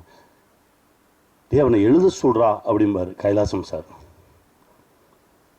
அவ்வளவு தரமான ஒரு எழுத்தாளர், அவ்வளவு தரமான ஒரு படைப்பாளி. திடீர்னு ஒரு நாள் என்கிட்ட வர்றாரு, கனி நான் இங்கேருந்து கிளம்புறேன். எங்கே போவீங்க? இல்லை போகிறேன், இங்கேருந்து கிளம்புறேன், எனக்கு இந்த இடம் எனக்கு ஒவ்வொரு என்னால் அந்த இடத்துக்கு பொருந்த முடியல, மூச்செல்லாம் அடைக்கிற மாதிரி இருக்குது. படுத்தா தூக்கம் வர மாட்டேங்குது, நெஞ்சு அடைக்குது, டாக்டர்கிட்ட போகிறோம், உனக்கு ஒன்றுமே இல்லையன்றாங்க. அப்புறம் ஏன் எனக்கு இந்த இடம் பொருந்தலை? ஸோ பொருந்தாத ஒரு இடத்துல பொருந்தாத ஒரு வேலையை பார்த்துட்டு நான் இருக்கேன்னு எனக்கு தோணுது, அதனால் நான் கிளம்புறேன் அப்படின்னு சொல்லிட்டு அந்த நண்பர் கிளம்பி போயிட்டார். கிளம்பி போனதுக்கப்புறம் அந்த நண்பர் கொஞ்ச நாள் நினச்சிக்கிட்டு இருந்தோம், அதுக்கப்புறம் மறந்துட்டோம். கிட்டத்தட்ட ஒரு 18 ஆண்டுகளுக்கு பிறகு இப்போது ஒரு கோவிட் முடிஞ்ச கோவிட் முடிஞ்சு படப்பிடிப்பு நடந்துகிட்ருக்கு. கும்பகோணத்தில் ஒரு நண்பரை சந்திக்கிறேன். அப்போ சொல்கிறார், கனி இந்த கோவிடுக்கு ஊசி போட்டதுக்கப்புறம் எந்த மருந்தும் வேலை செய்ய மாட்டேங்குது, காய்ச்சல் வந்தால் காய்ச்சல் இருந்துக்கிட்டே இருக்குது, வயிற்று வலினா இருந்துக்கிட்டே இருக்குது, எதுவுமே வேலை செய்ய மாட்டேங்குது, நம்ம உடம்புக்குள்ளே என்னத்தையும் அனுப்பிச்சி விட்டாங்க, என்ன பண்ணுறதுனே தெரியல, கொஞ்சம் சிக்கல்கள் இருந்தது. அப்போ ஆசான்னு ஒருத்தரை போய் சந்தித்தேன். இவர் பேரை சொல்லலை, ஆசான்னே சொல்கிறாங்க. ஆசானை சந்தித்தேன், இந்த மாதிரி பிரச்சனையாக இருக்குது, எந்த மருத்துவமுமே வேலை செய்ய மாட்டேங்குது அப்படின்னு. அப்போ அவர் என்கிட்ட கேட்டார், கடைசியாக எப்போ செருப்பு இல்லாமல் நடந்தீங்கன்னு கேட்டார். நடந்தே ரொம்ப நாள் ஆச்சு. நடங்க, மழை பெஞ்சா நனைங்க, வெயில் அடித்தா காய்ங்க, செருப்பு இல்லாமல் நடங்க, பசிச்சா சாப்பிடுங்க, இதுதான் வைத்தியமா? ஆமாம், இதுதான் வைத்தியம், போங்கன்ட்டார். இந்த பிரபஞ்சத்தோடு நீ தொடர்பில் இரு, பிரபஞ்சம் உன்னை காக்கும் அப்படின்னு சொல்லி அனுப்பிச்சிட்டாரு. ஒரு 6 மாதம் ஆச்சு. நான் அதை தொடர்ந்து செய்கிறேன். ஒரு 6 மாதம் கழித்து பார்த்தா என் உடம்புல இந்த பிரச்சனைகள்லாம் கொஞ்சம் கொஞ்சமாக குறைய ஆரம்பிச்சுது. அதிலிருந்து நான் அவரை அடிக்கடி பார்க்க ஆரம்பிக்கிறேன், பேச ஆரம்பிக்கிறேன். அவரோடு இருந்தாலே எனக்கு ரொம்ப பாதுகாப்பாக இருக்க மாதிரி இருக்குது. எனக்கு ரொம்ப ஆச்சரியமாக இருந்தது. நான் உடனே அவரை பார்க்கணும், ஏன்னா நாளைக்கு எனக்கு படப்பிடிப்பு முடியுது, நான் இங்கேருந்து கிளம்பி போகும்போது எப்படியும் தஞ்சாவூர் வழியாக தானே போகணும், நான் அவரை பார்க்கணும், நீங்கள் கேளுங்க. அவர் என்கிட்ட சொன்னது நைட்டு ஒரு 9:45 10 மணி. நீ கேளுங்க, நான் நாளைக்கு கிளம்பி போகும்போது பார்த்துட்டு போயிடுறேன். இல்லை, இப்போல்லாம் ஃபோன் பண்ண முடியாது, அவரோட நான் நேரடியாலாம் தொடர்பு கொள்ள முடியாது, அங்கே யாராவது இருப்பாங்க, அவங்ககிட்ட தான் பேசணும், நான் காலையில் பேசிட்டு சொல்கிறேன். காலையில் 6 மணிக்கு அவரை எனக்கு அடிக்கிறாரு. அவர் உங்கள் ஃப்ரெண்டாம்பா அப்படின்னாரு. ஏன் ஃப்ரெண்டா, என்ன சொல்கிறீங்க அப்படின்னு. இல்லை, உங்களை வரும்போது வந்து பார்த்துட்டு போக சொன்னார், அப்போவும் பேர சொல்ல. எனக்கு யார், நம்ம நண்பர் யார் அப்படின்னு சொல்லிவிட்டு நான் கிளம்பி போனால் என் நண்பனை பார்க்குறேன். 18 வருஷம் கழிச்சு முதல் வார்த்தை, என்னை பார்க்க வர்றதுக்கு இவ்வளோ நாள் ஆச்சா உனக்கு அப்படின்னு. போகும்போது ஃபுல்லாக பொட்டக்காடாக இருக்குது, கருவேல முள்ளுமா பொட்டக்காடுமா இருக்குது. ஆனால் ஒரு 7-8 ஏக்கர் மட்டும் ஒரு வனமாக இருக்குது. அங்கே எல்லா பறவைகளும் இருக்குது, எல்லா விலங்குகளும் இருக்குது, ஆடு மாடு இருக்குது, கோழி இருக்குது,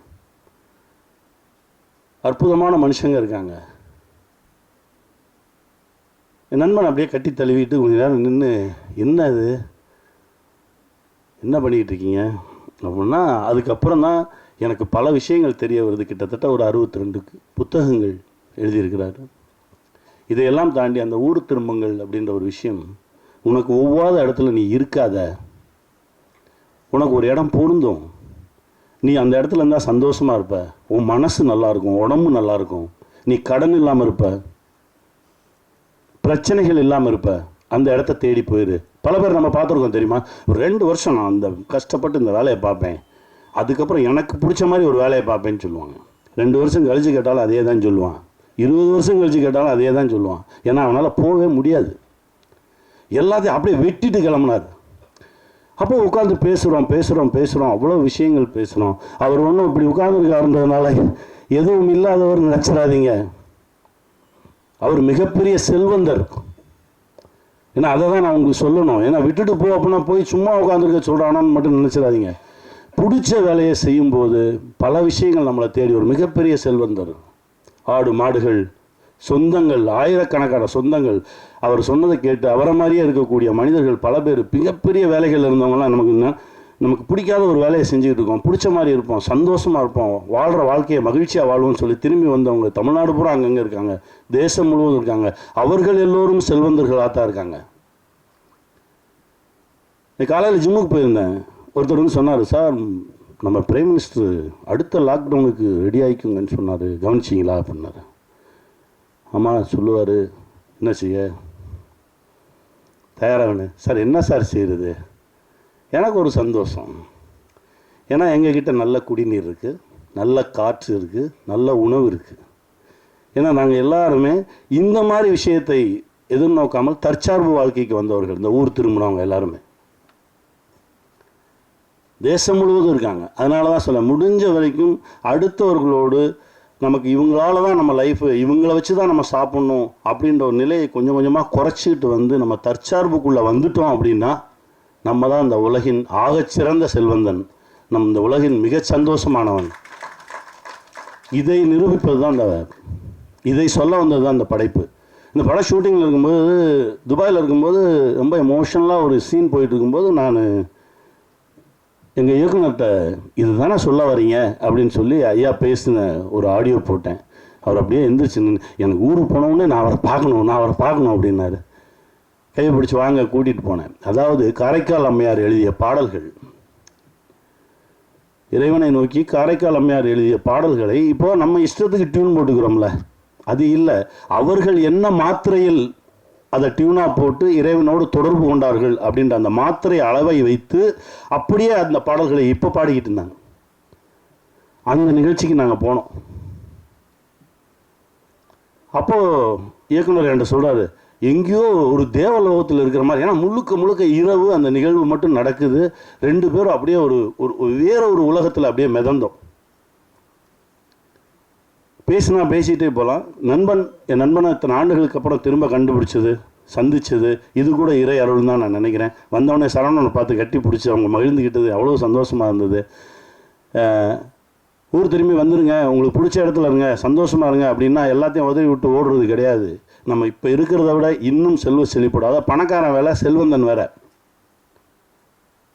பணக்காரன் பிரச்சனையோடய இருப்பான், செல்வந்தன் ரொம்ப மகிழ்ச்சியாக இருப்பான். உங்களை எல்லாரும் செல்வந்தன் ஆக்குறதுக்கான ஒரு விஷயம்தான் இது.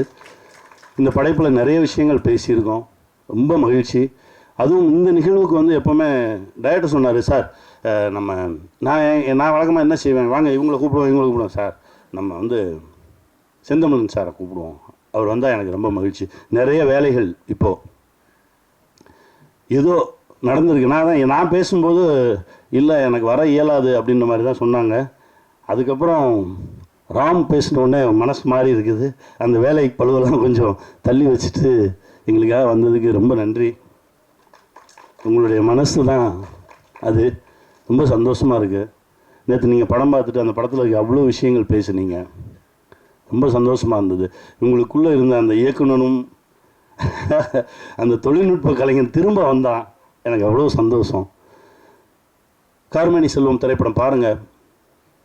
இந்த மாதிரி படைப்புகள் ரொம்ப அரிதாக தான் வரும். இது வெறும் திரைப்படம் இல்லை. நாங்கள் இல்லாமல் போகலாம், ஆனால் அந்த படைப்பு இருக்கும், பேசிக்கிட்டே இருக்கும் உங்களோட. நிறைய சுமையை தூக்காதீங்க. இஎம்ஐன்ற பேரில் நிறைய சுமையை தூக்கணும்னா நம்ம நடக்கக்கூட முடியாது. அந்த சுமையை கொஞ்சம் கொஞ்சமாக இறக்கி விட்டுட்டு கைவீசி நடங்க, மகிழ்ச்சியாக இருங்க. வாழ்வோம், வெல்வோம்.